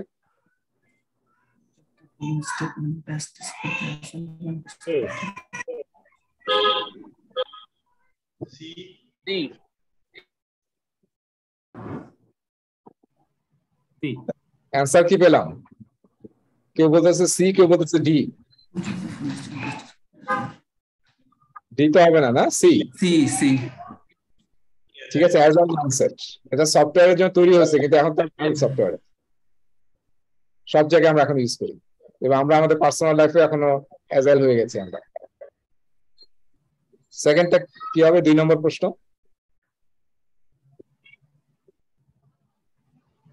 satisfying the customer by delivering valuable software. Satisfying the customer by delivering valuable software early enough. ঠিক আছে, বি। So, ব্যাপারটা না বি হচ্ছে আমাদের আনসার। আমরা সবাই জানি যে এখন কিন্তু সবকিছুর হার্ট হচ্ছে কাস্টমার। হ্যাঁ, customer centricity will be at the center, customer will be in the center, customer centricity. একটা মজার কথা আছে, সেটা হচ্ছে যে অ্যাপেল, মানে একজন কোথায় যেন দেখলাম পড়তে গিয়ে যে অ্যাপেল হচ্ছে ফোকাস করে কিভাবে কাস্টমারকে স্যাটিসফাই করা যায়। অ্যাপেল তাদের আইফোন তারপরে সবগুলো টার্গেট কি, তারা বিখ্যাত কিসের জন্য আসলে? ইউজিবিলিটির জন্য, তাই না? কত সহজ করা যায় এবং কাস্টমার কি চায়। সো যখন আসলে মানে মাইক্রোসফট, গুগল তারা আসলে যুদ্ধ করতেছিল যে অফিস প্ল্যাটফর্মটা কে আসলে দখল করতে পারে। অফিস প্ল্যাটফর্ম মানে কি, যে ওয়ার্ড, এক্সেল, পাওয়ার পয়েন্ট, এটা ওই সময় কিন্তু গুগল ডক তৈরি হয়, সেই সময় কথা বলতেছি। ওই কয়েক বছর মাইক্রোসফট আর গুগল কিন্তু খুব ফাইট দিয়েছে যে অফিসের যে প্ল্যাটফর্মটা আছে এটা কে দখল করতে পারে। এই সময় অ্যাপেল কিন্তু ওইদিকে ফাইট করতে যায়নি। অ্যাপেল কিসে ফাইট করছে জানেন? ওই সময় অ্যাপেল তৈরি করছে আইপড, ছোট্ট একটা ডিভাইস, তাই না, গানের আইপড। এবং ওইটা দিয়ে ওরা যে রেভিনিউ জেনারেট করছে ওই 2-3 বছরে, মাইক্রোসফট, গুগল তারা কিন্তু ওই যুদ্ধ করে মানে ওটার মধ্যে কয়েক গুণ বেশি আইপড থেকে জেনারেট করছে অ্যাপল। সো একজন বলতেছিল যে অ্যাপেল ফোকাস করে কাস্টমারের স্যাটিসফ্যাকশনের দিকে, আর অন্য যারা আছে তারা ফোকাস করে অ্যাপেলের দিকে। হ্যাঁ, যে অ্যাপেল কি করলো তার মতো করতে হবে। অ্যাপেল ফোকাস করে কাস্টমার কি চায় তার দিকে, আর বাকিদের ফোকাস কি। অ্যাপেল কি করলো, দেখবেন যে যখন আইফোন বের হয়ে যায় দেখবেন যে অন্যরা আইফোনের মতো একটা বানায় ফেলছে, পাওয়া যায় না? দেখবেন যে 1 সপ্তাহের মধ্যেই দেখবেন যে মার্কেটে চাইনিজরা মনে করে যে এটা বোধহয় আইফোন একটা পেয়ে গেছি। সো এটা হচ্ছে কিন্তু অ্যাপেলের যে এক সাকসেস এই শুরু থেকে এখন পর্যন্ত, কারণ হচ্ছে কাস্টমার সেন্ট্রিসিটি। যেখানে এখন তো মনে হয় নিজস্ব একটা লিমিটেড, ওদের টার্গেট কাস্টমার তো বোধহয় খুবই কম, এত প্রাইস কাস্টমার সেন্ট্রিক হলো কিভাবে? রাইট, হ্যাঁ, কাস্টমার সেন্ট্রিক হলো কিভাবে? ওই যে ওর যে কাস্টমার সেটাকে তো কেউ কি নিতে পারছে না, ওর টার্গেট কাস্টমার বেসটাই বোধহয় বেশি বড় না। হ্যাঁ, সে ওইটাই প্ল্যান করেছে আর কি। হ্যাঁ, পরে এই ডোমেনে তো তাকে কেউ আসলে করতে পারছে না, তার এই ডোমেনটাতে। আচ্ছা, 3 নম্বর,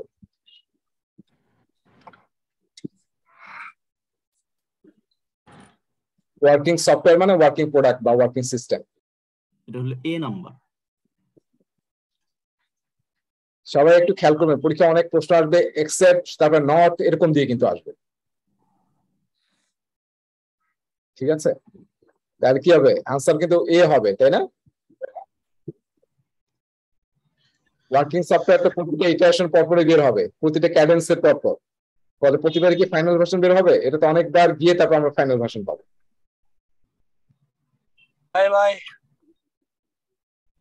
আচ্ছা, 4 নম্বরটা আমি বললাম না। হ্যালো, প্রশ্ন কোনো? কে কি প্রশ্ন করছেন নাকি বাইরে কথা বলতেছেন? Most probably. আচ্ছা, 5 নম্বর, 5 নম্বরটা কি হবে answer? Maximizing the work not done. ঠিক আছে, এটা জাস্ট প্রিন্সিপাল থেকে এসেছে। হ্যাঁ, maximising the not work done, ঠিক আছে। লাইফ সাইকেল তো আমরা গত ক্লাসে পড়েছি না? আমি কিন্তু আগে এটা পড়িয়েছি, তারপর আপনাকে 2 নম্বর চ্যাপ্টার পড়ালাম। এখন আমরা চলে যাচ্ছি 4 এবং 5-এ যাবো আমরা।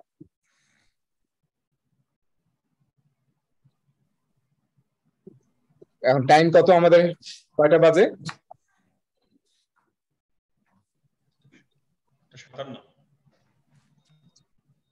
8:57। ওকে, আমরা জাস্ট 9:05-এর দিকে ব্রেক নেব, আমি আবার যাচ্ছি। আচ্ছা, এখন আমরা যে 2-4টা চ্যাপ্টার পড়বো, হ্যাঁ, ইমপ্লিমেন্টিং অ্যাজাইল, 4 এবং 5 রিলেটেড, কানেক্টেড। 4 এবং 5 হচ্ছে কানেক্টেড, এবং আমি এই 2টা চ্যাপ্টার আসলে একসাথেই পড়াবো।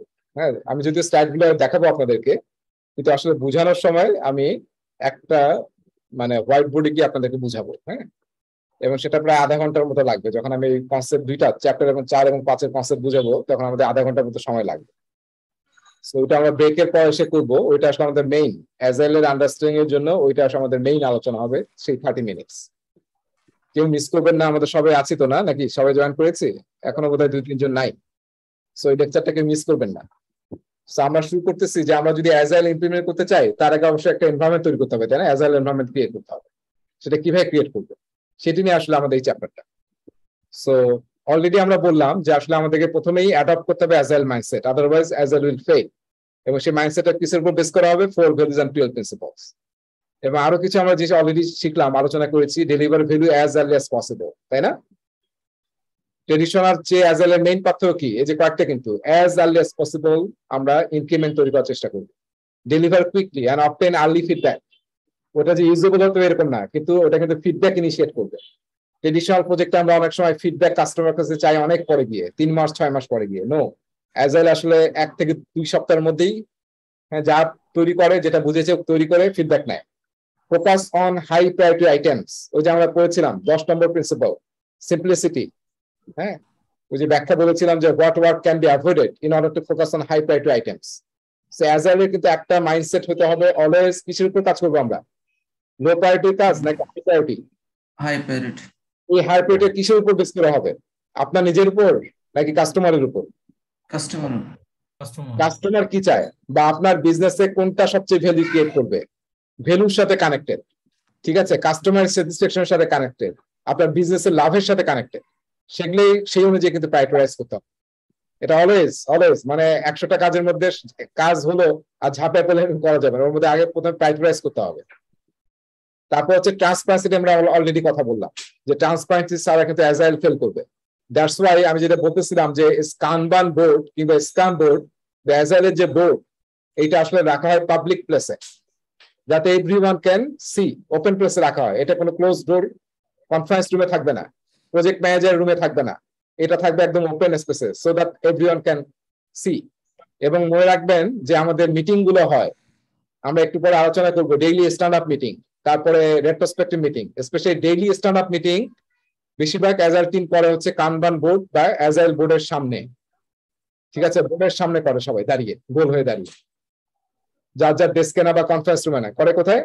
ওই বোর্ডের সামনে দাঁড়িয়ে। কিন্তু এই প্র্যাকটিসটা কিন্তু আমাদের ম্যানুফ্যাকচারিং এ আছে কিন্তু, এটাকে ওরা বলে টুল বক্স মিটিং। আপনারা হয়তো অনেকে জানেন, তাই না? Tool box meeting. এই মিটিংটা কি হয়? টুল বক্স কিন্তু মাঝখানে রেখে, তাই না? এই মিটিংটা করে তারপরে কিন্তু সবাই কাজে যায়। আর একটা বিষয় হচ্ছে অ্যাজাইলের সাকসেসফুল করার জন্য অ্যাজাইলের কোন প্রজেক্টে ফিট সবচেয়ে? কোন প্রজেক্টের জন্য অ্যাজাইল সবচেয়ে ফিট? যেখান থেকে জন্ম হয়েছে, তাই না? সফটওয়্যার। এটাকে আরেকটা অন্যভাবে আমরা বলা হয় আসলে, সেটা বলা হচ্ছে নলেজ ওয়ার্কের জন্য। এটা একটু রাখেন আর কি, নলেজ ওয়ার্কের জন্য সবচেয়ে ভালো হচ্ছে অ্যাজাইল। এবং যারা নলেজ ওয়ার্কার আছি আমরা, অ্যাজাইল কিন্তু আমাদের সাথে অনেক বেশি ফিট হয়। সো অ্যাজাইল যদি আমরা সাকসেসফুল করতে চাই, যিনি অ্যাজাইল লিডারশিপে থাকবেন, এবং অ্যাজাইলের লিডারশিপ একটু ডিফারেন্ট। ঠিক আছে, আমরা শুধু যিনি লিড দিবেন তাকে আমরা বলি না, যে পুরো টিম যারা, তাদেরও মাইন্ডসেটটা কিরকম হতে হবে? সার্ভেন্ট লিডারশিপ হতে হবে। সার্ভেন্ট লিডারশিপের মেইন ক্রাইটেরিয়া কি? অল গভর্নমেন্ট এমপ্লয়িজ আর সার্ভেন্ট অফ দ্য পাবলিক, তাই না? তার মানে কি? Will serve. আমাদের মাইন্ডসেটটা কি হবে? যে আমি, ট্রেডিশনাল ম্যানেজমেন্টের মাইন্ডসেট কি বলেন তো? আমি যদি বস হই, আই এম দ্য বিগ বস, তাহলে কি করবো? আমার ধারণা কি, আমার এখানে যে 100 জন আছে, অল উইল সার্ভ মি। কি? All will serve me. অ্যাজাইলের মাইন্ডসেট ডিফারেন্ট, সার্ভেন্ট লিডারশিপ উল্টা, আই উইল সার্ভ আদার্স। ঠিক আছে, আমি টিমের অন্যদের সার্ভ করবো, তাদের কোনো ইম্পিডিমেন্ট আছে কিনা, তাদের কোনো বটলনেক আছে কিনা, তাদের কোনো সমস্যা আছে কিনা। হ্যাঁ, সেটা নর্মাল ফিজিক্যাল প্রবলেম হতে পারে, হ্যাঁ, কিংবা এনি প্রবলেম, কোনো স্কিলের কোনো কিছু, তাহলে সেটা আমি দূর করবো, তাকে কোচিং করাবো, তাকে ট্রেনিং দেবো আমি। ঠিক আছে, এই জিনিসগুলো আসলে সার্ভেন্ট লিডারশিপ। মানে আমি আমার টিমের প্রায়োরিটি সবার সামনে রাখবো, তারপরে আমার নিজের প্রায়োরিটি। সবার সামনে কি রাখবো? আমার টিমের প্রায়োরিটি, এবং আমি আমার মাইন্ডসেটটা হবে সার্ভ করবো আমি। ঠিক আছে, এবং এটার সাথে একটা শব্দ আমরা জানি খুবই এখন বলা হয় এমপ্যাথি। ঠিক আছে, এমপ্যাথেটিক হতে হবে, যে আপনি আসলে সেই রকম লিড করবেন যেরকম আপনি লিড হতে চান। আপনি সেই রকম লিড করবেন অন্যদেরকে, যে ধরনের লিডিং আপনি আপনার টপ ম্যানেজমেন্ট থেকে দেখতে চান, সেই ধরনের লিড করবেন। সো সার্ভেন্ট লিডারশিপ নিয়ে কিন্তু আমরা অনেক করবো। সার্ভেন্ট লিডারশিপ মনে রাখতে হবে, যখনই পরীক্ষায় অ্যাজাইলের প্রশ্ন পাবেন তখনই আপনার মাইন্ডসেট, ট্রেডিশনাল প্রজেক্টে প্রজেক্ট ম্যানেজার কিন্তু অনেক ক্ষমতা রাখে, তাই না? একটু মনে রাখি, ট্রেডিশনাল প্রজেক্টে যিনি পিএম হন তার কিন্তু অনেক ক্ষমতা থাকে। নর্মালি আমরা দেখছি যে পিএম সব ডিসিশন নেয়, সে বাজেট করে, কোন এমপ্লয়ি কাজ করবে, কে কখন কাজ করবে, সে শিডিউলিং করে দেয়, সে কাজ অ্যাসাইন করে দেয়, ঠিক আছে? সো এগুলো সবই কিন্তু তার দায়িত্ব। সে কাস্টমারের ইন্টারফেস হিসেবে কাজ করে, সে বিজনেসের সাথে যোগাযোগ করে, এরকম করে। কিন্তু অ্যাজাইলে মনে রাখতে হবে, অ্যাজাইলে কিন্তু আমরা আসলে ট্রেডিশনাল প্রজেক্ট ম্যানেজমেন্ট ইয়াটা ইউজ করি না, কিন্তু মাইন্ডসেটটা ইউজ করি না, আমরা ইউজ করি সার্ভেন্ট লিডারশিপ মাইন্ডসেট। তার মানে আসলে আমি সার্ভ করবো টিমকে। সো যখনই আমি যেটা বলতেছিলাম, এটা একটু রাখেন, এটা খুবই ইম্পর্টেন্ট। সেটা হচ্ছে যখন এই প্রশ্নে পাবেন অ্যাজাইল, তখনই আসলে আমরা নিয়ে আসতে হবে যে you are now servant leader. So প্রশ্নটা, সিচুয়েশনটাকে আপনাকে সার্ভেন্ট লিডার হিসাবে কিন্তু অ্যাপ্রোচ করতে হবে, নট ট্রেডিশনাল প্রজেক্ট ম্যানেজার, যেখানে তার ক্ষমতা অনেক বেশি। অ্যাজাইলের যিনি প্রজেক্ট ম্যানেজার তাকে আমরা সার্ভেন্ট লিডার বলি, এবং উনি কিন্তু আসলে সার্ভ করবে, তার মাইন্ডসেটটা ডিফারেন্ট। আমাদের সবচেয়ে স্কামের যে বড় কমিউনিটি, সেটার নাম হচ্ছে scamAlliance.org, scamAlliance.org। সো ওখানে যে সিও, উনি আসলে ওনার একটা প্রেজেন্টেশন আমি ছিলাম, উনি বক্তৃতা শুরু করলে এইভাবে যে আমি যদিও এই অর্গানাইজেশনের সিও, বাট আমি আসলে অর্গানাইজেশনের সব লোয়ার লেভেলে আছে, I am the servant for the whole organisation. So আমাদের যে অর্গানাইগ্রাম আমি আঁকি, তখন কি লিখি? এমডি সবার উপরে থাকে, তাই না? তারপর আমরা অর্গানাইগ্রামটা লিখি না এইভাবে। আমরা ট্রেডিশনাল প্রজেক্টে মানে অর্গানাইজেশন যদি আমি অর্গানাইগ্রাম লিখতে বলি, কি করবেন? এরকম করবো না? চেয়ারম্যান, এমনিতে সবাই একজন এমডি, তারপরে ধরেন ইভিপি, তারপরে ভিপিস, তারপরে জিএমস, তারপরে ম্যানেজার্স, এইভাবে এরকম হয়। তার মানে একটা লেভেল কিন্তু একটা লেভেলকে সার্ভ করে, হ্যাঁ, এটা আবার উপরকে সার্ভ করে। অ্যাজাইলে উনি বলতেছিলেন যে আমার আসলে অর্গানাইগ্রাম এরকম আমি সিইও, ওরা সিইও বলে না, বলে সিপিও, চিফ প্রোডাক্ট অফিসার, কিন্তু আমি আসলে লেয়ারের সবচেয়ে নিচে। I am the servant for the whole organisation. So অ্যাজাইলে যখন এই প্রশ্ন পাবেন, আপনার মাইন্ডসেট কিন্তু শিফট করে নিতে হবে, you are the servant leader now. Servant leader কি কি কাজ করে আমি একটু হেডস আপ দিলাম, সামনে আমরা দেখবো 2-3টা স্লাইড আছে সার্ভেন্ট লিডারশিপের উপর। সো আমরা ব্রেকে যাচ্ছি, ব্রেক থেকে এসে আমরা আধা ঘন্টার একটা লেকচার নেব, যেটা কেউ মিস করবে না। সো আমরা 8 থেকে 10 মিনিটের মধ্যে we are coming back.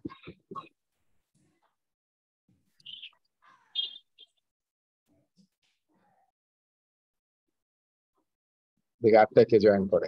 So let's start. এই যে আমরা এখন আলোচনা করব, খুবই জরুরি আলোচনা। হ্যাঁ, সবার খাতা কাগজ কলম আছে? আমার সবার কাগজ কলম দরকার। জি আছে।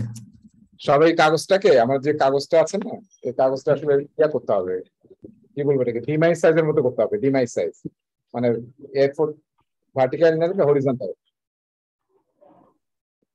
তো আমি এখানে ল্যান্ডস্কেপ আর কি, ল্যান্ডস্কেপ, রাইট, ল্যান্ডস্কেপ।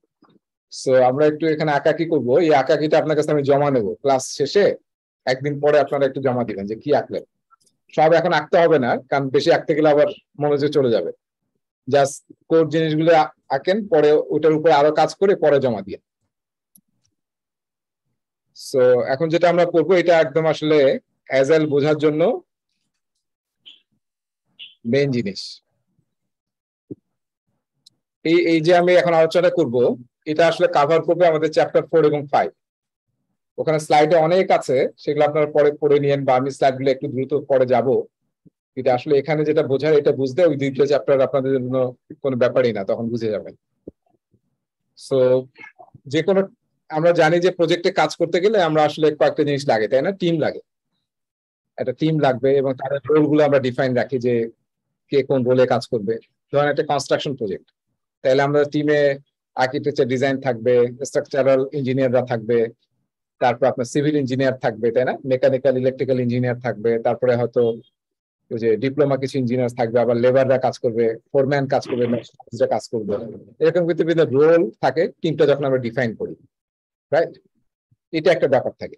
আর একটা বড় বিষয় থাকে, যেটা আমরা ট্রেডিশনাল প্রজেক্টে পড়ানোর সময় বলেছিলাম, যে আমরা আসলে সবার প্রথম যে কাজটা করি, 2টা জিনিস করি, হোয়াই এবং হোয়াট।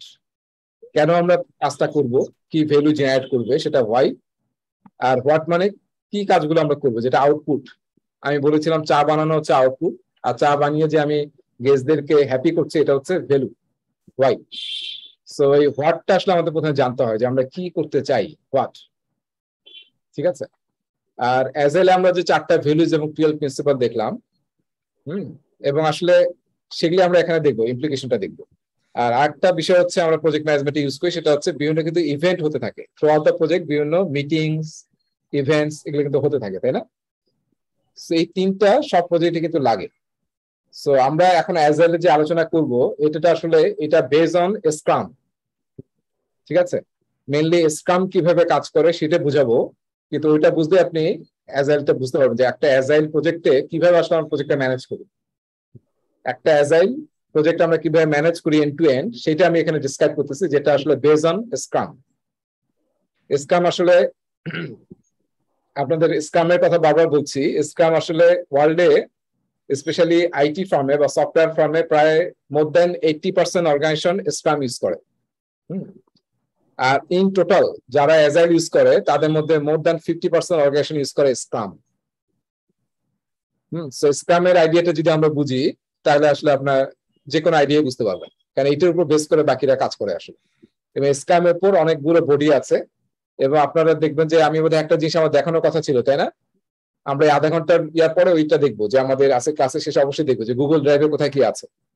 সো ওখানে দেখবেন যে একটা স্ক্রাম গাইড দেওয়া আছে, যেটার উপরে যেমন আমাদের পিএমবক গাইড, যার উপরে বেস করে আমাদের সব পড়াশোনা, তেমনি পুরা স্ক্রামের যতগুলো মানে উইং আছে বা বিভিন্ন অর্গানাইজেশন আছে তার সবই কাজ করে স্ক্রাম গাইডের উপর বেস করে।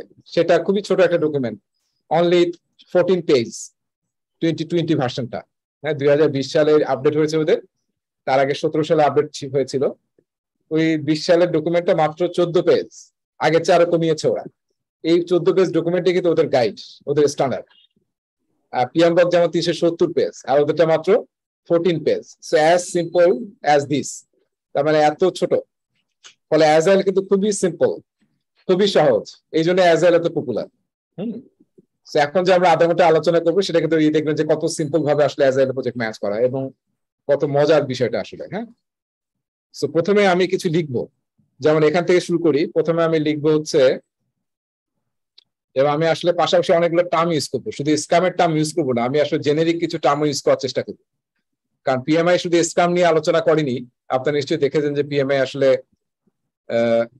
কানবান নিয়ে আলোচনা করেছে। তারপর অ্যানেক্স A3 তে দেখবেন প্রায় 10টা-12টা ফ্রেমওয়ার্ক আছে, যেগুলো গ্লোবালি মানে খুবই ভালো বড় ফ্রেমওয়ার্ক, সেগুলো আছে।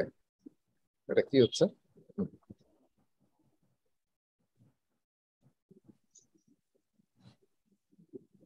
নিচে নিয়ে আসলাম।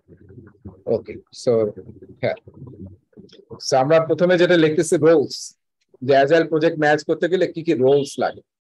ঠিক আছে, এই রোলস এর মধ্যে আমরা 1 নম্বরে লিখতেছি যেটা, সেটা হচ্ছে অনেকগুলো টার্ম লিখবো, কারণ এখানে অনেক বলা হয়। একটা হচ্ছে টিম লিড বা সার্ভেন্ট লিডার, একই কিন্তু বুঝাবে। হ্যাঁ, সার্ভেন্ট লিডার। তারপর অনেকে বলে কোচ।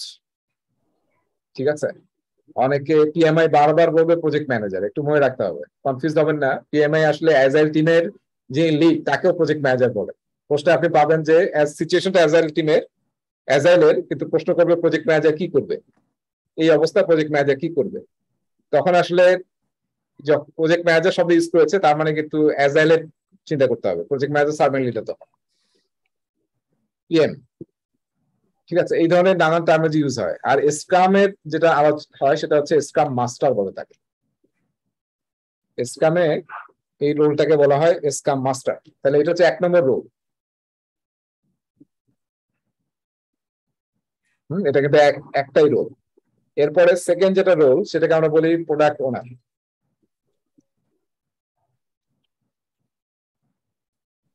প্রোডাক্ট ওনার অনেক সময় এটা দেখবেন আমাদের বইয়ে অ্যাজাইল প্র্যাকটিস গাইডে কোথাও কোথাও লেখা আছে কাস্টমার রিপ্রেজেন্টেটিভ। এই রিপ্রেজেন্টেটিভ শব্দটা অনেকে কনফিউজ হয়ে যায়। তার মানে কি এটি কাস্টমার থেকে আসবে, কাস্টমার টিমের কেউ আসবে, নাকি আসলে কে? মনে রাখতে হবে এটা কিন্তু we are talking about the team যারা কাজ করতেছে। প্রোডাক্ট ওনার আসলে টিমের লোক, কিন্তু পিএমআই অ্যাজাইল প্র্যাকটিস গাইডে এটাকে কাস্টমার রিপ্রেজেন্টেটিভও বলেছে। কারণটা কি এটা আমরা একটু পরে দেখব। যেটা আসলে সব জায়গায় আসলে এটাকে প্রোডাক্ট ওনার বলা হয়। হ্যাঁ, অ্যাজাইলের সব জায়গায় প্রোডাক্ট ওনার রোলটার কোনো ডিফারেন্স নাই। এবং আমি একটু আগে যে বললাম স্কাম অ্যালায়েন্স, ওইটা যে সিইও তাকে বলা হয় চিফ প্রোডাক্ট ওনার, সিপিও, কাস্টমার রিপ্রেজেন্টেটিভ। আর আরেকটা জিনিস আমরা মনে আছে কি, আমরা বলেছিলাম প্রোডাক্ট লাইফ সাইকেল একটা কি প্রজেক্ট লাইফ সাইকেল, তাই না? সো অ্যাজাইল কিন্তু মনে রাখতে হবে প্রোডাক্ট লাইফ সাইকেলটাই বেশি চয়েস করে, product life cycle. That's why কিন্তু প্রোডাক্ট ওনার, তাজমহলের প্রোডাক্ট ওনার বলেছিলাম, তাই না? তাজমহল যদি এখনো থাকতো তাহলে কিন্তু তার প্রোডাক্ট ওনার হয়তো একজন করে নতুন আসতো, যেহেতু ম্যান ইজ মর্টাল।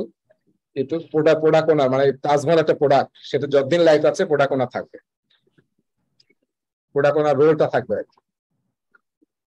আর একটা হচ্ছে টিম, এটাকে স্ক্রাম বলে ডেভেলপমেন্ট টিম। যেহেতু সফটওয়্যারকে আমরা বলি না ডেভেলপমেন্ট ওয়ার্ক, সেই যে ডেভেলপমেন্ট টিম বলে। এটা আসলে টিম, যে টিমটা কাজ করবে মেইনলি, যে টিমটা মেইনলি কি করবে, কাজ করবে হ্যান্ডস অন। যদি এটা সফটওয়্যার ফার্ম হয়, যারা কোডিং করবে, যারা টেস্টিং করবে, যারা ডকুমেন্টেশন করবে, তারা হচ্ছে ডেভেলপমেন্ট টিম। যদি কনস্ট্রাকশন হয়, হ্যাঁ, যারা ইঞ্জিনিয়ারিং কাজ করবে, যারা লেবারে কনস্ট্রাকশনের কাজ করবে, অল আর টিম। তাহলে কয়টা রোল বললাম? টিম কি তিন নম্বরটা, টিম অথবা ডেভেলপমেন্ট টিম যেটা বলছেন, রাইট। এটা হচ্ছে 1, পরেরটা হচ্ছে 2, আর লাস্টেরটা হচ্ছে টিম, যেটা আসলে মেইন কাজগুলো টিম করবে। ঠিক আছে? আচ্ছা ভাই, প্রোডাক্ট ওনার আর টিম লিড একই হয়ে যাচ্ছে না? যেমন সিপিওই তো টিম লিড হয় সাধারণত। হ্যাঁ, ও না না, ও আচ্ছা না না, সিপিও তো পিএম হবে এরকম কোনো নেসেসারি না। না না, ঠিক আছে। আচ্ছা, এরপরে আমরা যাচ্ছি নেক্সটে। নেক্সট আমি আসতেছি। ওকে, তাহলে এরপরে আমরা আসবো হচ্ছে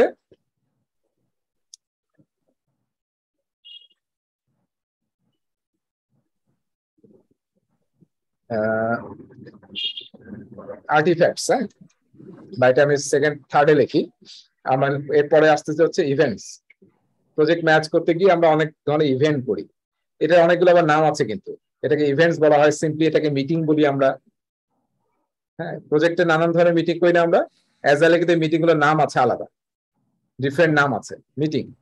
আর একটা নাম এটাকে অনেক বলা হয় সেরিমনিজ, সেরিমনি। ঠিক আছে, এই তিনটা নাম প্রচলিত, ইভেন্টস, মিটিংস কিংবা সেরিমনিজ। তাহলে এখানে কি কি হয় দেখেন। তাহলে প্রথম যেটা বলি হয় সেটা হচ্ছে আমাদের, আমি লিখতেছি, এটাকে বলা হয় ইটারেশন প্ল্যানিং। এটার নাম কিন্তু আরো আছে, এটাকে স্কামে বলা হয় স্কাম প্ল্যানিং।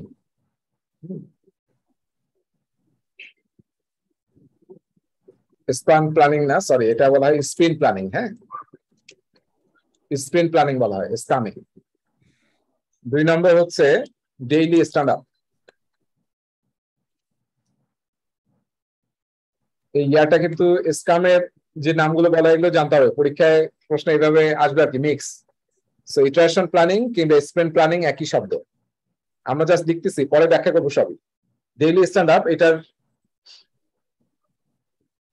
নাম আলাদা, স্কামে বলে এটাকে ডেইলি স্কাম। ঠিক আছে, এটার পাশে লিখে রাখেন, কি লিখে রাখবেন, less than equal to 15 minutes. মানে মিটিং এর লেন্থ কত, 15 মিনিটের বেশি না। ঠিক আছে, ম্যাক্সিমাম 15 মিনিটস কিংবা লেস দেন 15 মিনিটস। আর ইটারেশন প্ল্যানিং, এটা হচ্ছে 2 থেকে 3 আওয়ার্স। তারপর 3 নম্বর, ভাই ডেইলি স্ট্যান্ড আপের আরেকটা নাম বলছিলেন, টুল বক্স মিটিং। ওটা কনস্ট্রাকশন ইউজ হয়, আমরা অ্যাজাইল ওইভাবে ইউজ করবো না। হ্যাঁ, টুল বক্স মিটিং শুধু কনস্ট্রাকশনের লোকজন ইউজ করে। আচ্ছা, কনস্ট্রাকশন, ম্যানুফ্যাকচারিং এগুলোতে। ওকে, 3 নম্বর হচ্ছে ইটারেশন এক্সিকিউশন। ঠিক আছে, বা এটাকে আমরা বলতে পারি স্প্রিন্ট। তার মানে সবাই খেয়াল করছেন ইটারেশনটাকে আমরা স্ক্রামে কি বলি? Sprint. শব্দটা একটু লিখে রাখেন তাহলে, iteration equal to sprint, SPRINT। Sprint শব্দটা কোথায় থেকে এসেছে? রাগবি খেলা থেকে। রাগবি খেলা দেখেছেন? আমরা বাংলাদেশে খেলি না, আমেরিকাতে খুবই পপুলার, সো সবচেয়ে পপুলার। সো রাগবি খেলা কি হয়, যে বল ছুঁড়ে মারে তারপরে দৌড়ায় না, দিস ইজ স্প্রিন্ট।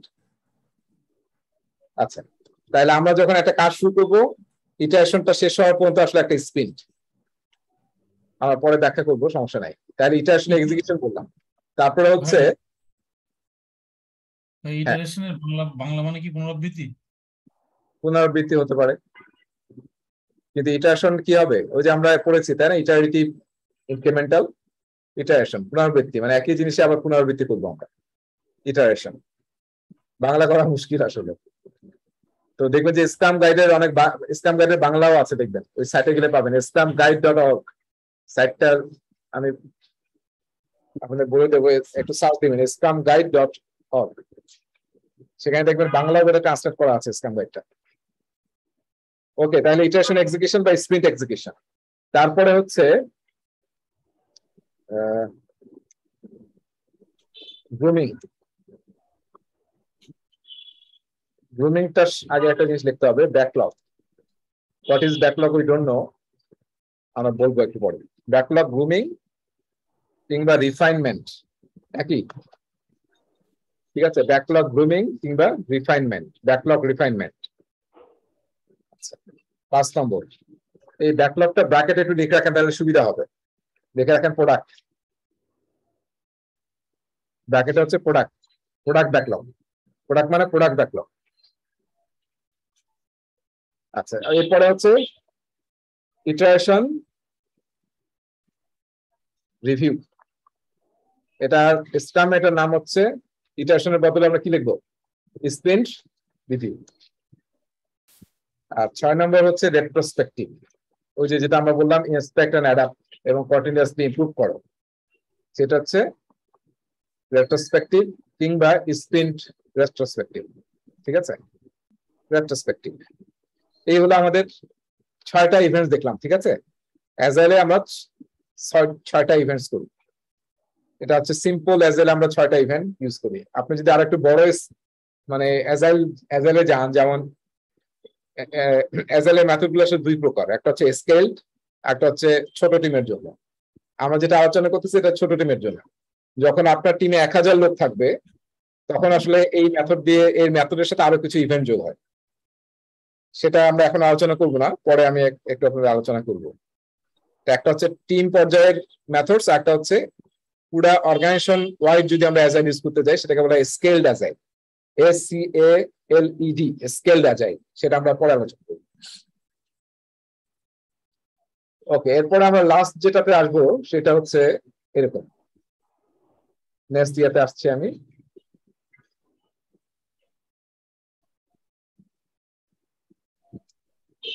এরপর লিখতেছে আর্টিফ্যাক্টস। আর্টিফ্যাক্টস 3টা আর্টিফ্যাক্টস আছে। একটা হচ্ছে প্রোডাক্ট ব্যাকলগ, একটা হচ্ছে ইটারেশন ব্যাকলগ। ইটারেশন ব্যাকলগ, তাইলে আমরা স্ক্রামে এটার নাম কি হবে? Sprint. Sprint backlog. ঠিক আছে, আর 3 নম্বর হচ্ছে ইনক্রিমেন্ট। ইনক্রিমেন্ট কিংবা স্ক্রাম এটার নাম হচ্ছে পটেনশিয়ালি রিলিজেবল প্রোডাক্ট ইনক্রিমেন্ট। এই ক্লাসের পরে অবশ্যই আপনারা স্ক্রাম গাইডটা পড়বেন 14 পেজের, তাইলে দেখবেন সব ক্লিয়ার হয়ে যাবে।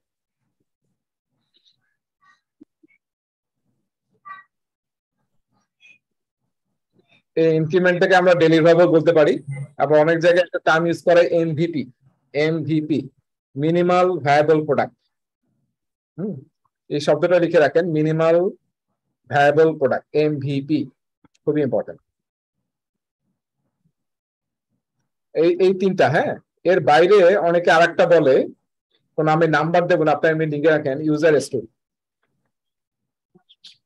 ইউজারের গল্প, ইউজার স্টোরি। আপনারা দেখবেন অ্যাজাইলে বেশিরভাগ টার্মিনোলজি একটু ফান টাইপ, একটু ফান এবং একটু গেমিং টাইপ অ্যাজাইলে। এবং অ্যাজাইলে প্রজেক্ট ম্যানেজ করার ইয়াই হচ্ছে ফান এবং গেমিং করে ম্যানেজ করবেন, যাতে কারো মনে হয় না যে কোনো প্রজেক্ট করা হচ্ছে। প্রেশারলেস, অলওয়েজ মেকিং ফান, হ্যাঁ, গল্প করে, ফান করে, এনজয় করে, সেলিব্রেশন করে আপনি এন্ট্রি করবেন। এবং অ্যাজাইলে বিভিন্ন জায়গায় অনেক ফান এলিমেন্ট পাবেন। ঠিক আছে, এটা একটা অ্যাজাইলের বৈশিষ্ট্য। অ্যাজাইলের বিভিন্ন টার্মিনোলজি থেকে একটু একটু ডিফারেন্ট টাইপের, একটু গেমিং টাইপ, একটু ফান টাইপের। তাহলে আমরা কিন্তু এই দুইটা টাইম লিখেছি, তাই না? ইটারেশন এক্সিকিউশন, ইটারেশন এক্সিকিউশনটা একটু টাইম লিখে রাখি নাকি? এটা হবে আসলে 1 থেকে 4 উইকস, 1 থেকে 4 উইকস, ম্যাক্সিমাম 4 উইকস। অনেকে অবশ্য 6 উইকস ইউজ করে, কিন্তু বেশি পপুলার হচ্ছে 1 থেকে 4 উইকস। আর ব্যাকলগ গ্রুমিং, এটা আসলে কোনো ঠিক নাই, এটা বিভিন্ন জায়গায় বিভিন্ন ইউজ হয়। এটা আসলে লিখে রাখতে পারেন 10% লিখে রাখেন, 10% টাইম। হোয়াট ইজ 10% টাইম একটু পরে আলোচনা করব। আর ইটারেশন রিভিউ বা স্পিন রিভিউ, এটা আসলে 1 থেকে 2 ঘন্টা, হ্যাঁ, বা 2 থেকে 3 ঘন্টা এরকম। রেট্রোস্পেক্টিভ এটাও সেম, 1 থেকে 2 বা 2 থেকে 3 ঘন্টা, এগুলো আওয়ার্সে। 1 ঘন্টা কিংবা 2 ঘন্টা কিংবা ম্যাক্সিমাম 3 ঘন্টা, এগুলো হচ্ছে আওয়ার্স। তাহলে সবাই দেখছি অ্যাজাইলে কিন্তু আমরা সবকিছু টাইম বাউন্ড করার চেষ্টা করতেছি, তাই না? Every event have a time associated with that. জি জি। ওকে, এবার আসেন আমরা মেইন কাজে আসি। আমরা এখন একটা আঁকবো, এইটা একটা 4 কোণা আঁকলাম, দেখেছেন? এটা আপনার একটু এঁকে ফেলেন। কত বড় করে আঁকবো, পুরো খাতা জুড়ে? আমি যেভাবে রাখছি এইভাবে রাখি, কত বড় বলাটা মুশকিল। আচ্ছা, base on your context tailoring করেন।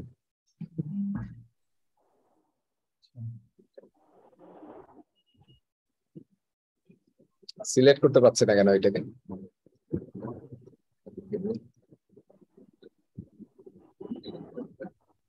ওকে, আচ্ছা, এখন এইটাকে আমি আসলে এইভাবে এরকম ভাগ করছি। 1 2 3 4 5, এগুলা সব ডে, হ্যাঁ। 6 7 8 9 10, ঠিক আছে। 1 থেকে 2 লিখে ফেলেন, এভাবে 5 6, এভাবে আমরা চলে যাচ্ছি 10, ঠিক আছে। এইটা হচ্ছে আমাদের টাইম বক্স। কিসের টাইম বক্স? ওই যে আমরা বললাম ইটারেশন এক্সিকিউশন বা ইটারেশন, যেটা ইটারেশনের ম্যাক্সিমাম টাইম হতে পারে 1 থেকে 4 সপ্তাহ। আমরা বোঝানোর জন্য এই পুরো, হ্যাঁ, জিনিসটা বোঝানোর জন্য আমরা 2 সপ্তাহের একটা স্প্রিন্ট ইউজ করতেছি বা ইটারেশন ইউজ করতেছি। তার টাইম বক্স হচ্ছে ম্যাক্স 2 উইকস। তার মানে 2 উইকস পরে আমরা নতুন আবার ইটারেশন শুরু করবো, ঠিক আছে। আমরা যে এক্সাম্পলটা নিচ্ছি এটা 2 উইকস, এবং ওয়ার্ল্ডে বেশিরভাগ অ্যাজাইল টিমে 2 উইকসটাই সবচেয়ে বেশি ইউজ করে। ইটারেশন সাইজ বা ইটারেশন টাইম বক্স হচ্ছে 2 উইকস। হ্যাঁ, 2 উইকস নিয়ে তাহলে কি 15 পর্যন্ত যাবো না, 14 পর্যন্ত যাবো না? যেমন হবে না, 2 উইকস মানে হচ্ছে 10 ওয়ার্কিং ডেজ। আচ্ছা, ঠিক আছে, 10 ডেজ মানে হচ্ছে we are showing here 10 working days, ছুটির দিনগুলো দেখাচ্ছি না। এর মাঝখানে ছুটির দিন সহ 14 দিন হবে আর কি, হ্যাঁ, তাই না? 2 উইকস মেইন আমরা ওয়ার্কিং ডেজ গুলো দেখাচ্ছি, যেহেতু কাজ হবে ওয়ার্কিং ডেজে। এখানে একটা জিনিস মনে রাখি, অ্যাজাইল টিম কোনো ওভারটাইম পছন্দ করে না, কোনো ছুটির দিনে কাজ করা পছন্দ করে না, মনে রাখবেন। আমরা মনে করি যে এইভাবে প্রোডাক্টিভিটি বাড়ে, ওভারটাইম করালে প্রোডাক্টিভিটি বাড়ে, ছুটির দিনে কাজ করালে খুব ভালো কাজ করে ফেলছি আমরা। নো, আউটপুট আসলে খারাপ। এগুলো অনেক অ্যানালাইসিস আছে, এই জন্য অ্যাজাইল টিম এগুলো একদম প্রেফার করে না। আচ্ছা, তাহলে কি হলো 1 থেকে 10 দিন। এখন আসেন আমরা এই যে ডান দিকে যা লিখলাম এই সবগুলোকে আমরা কানেক্ট করবো এই ইটারেশনের সাথে, এই স্প্রিন্টের সাথে।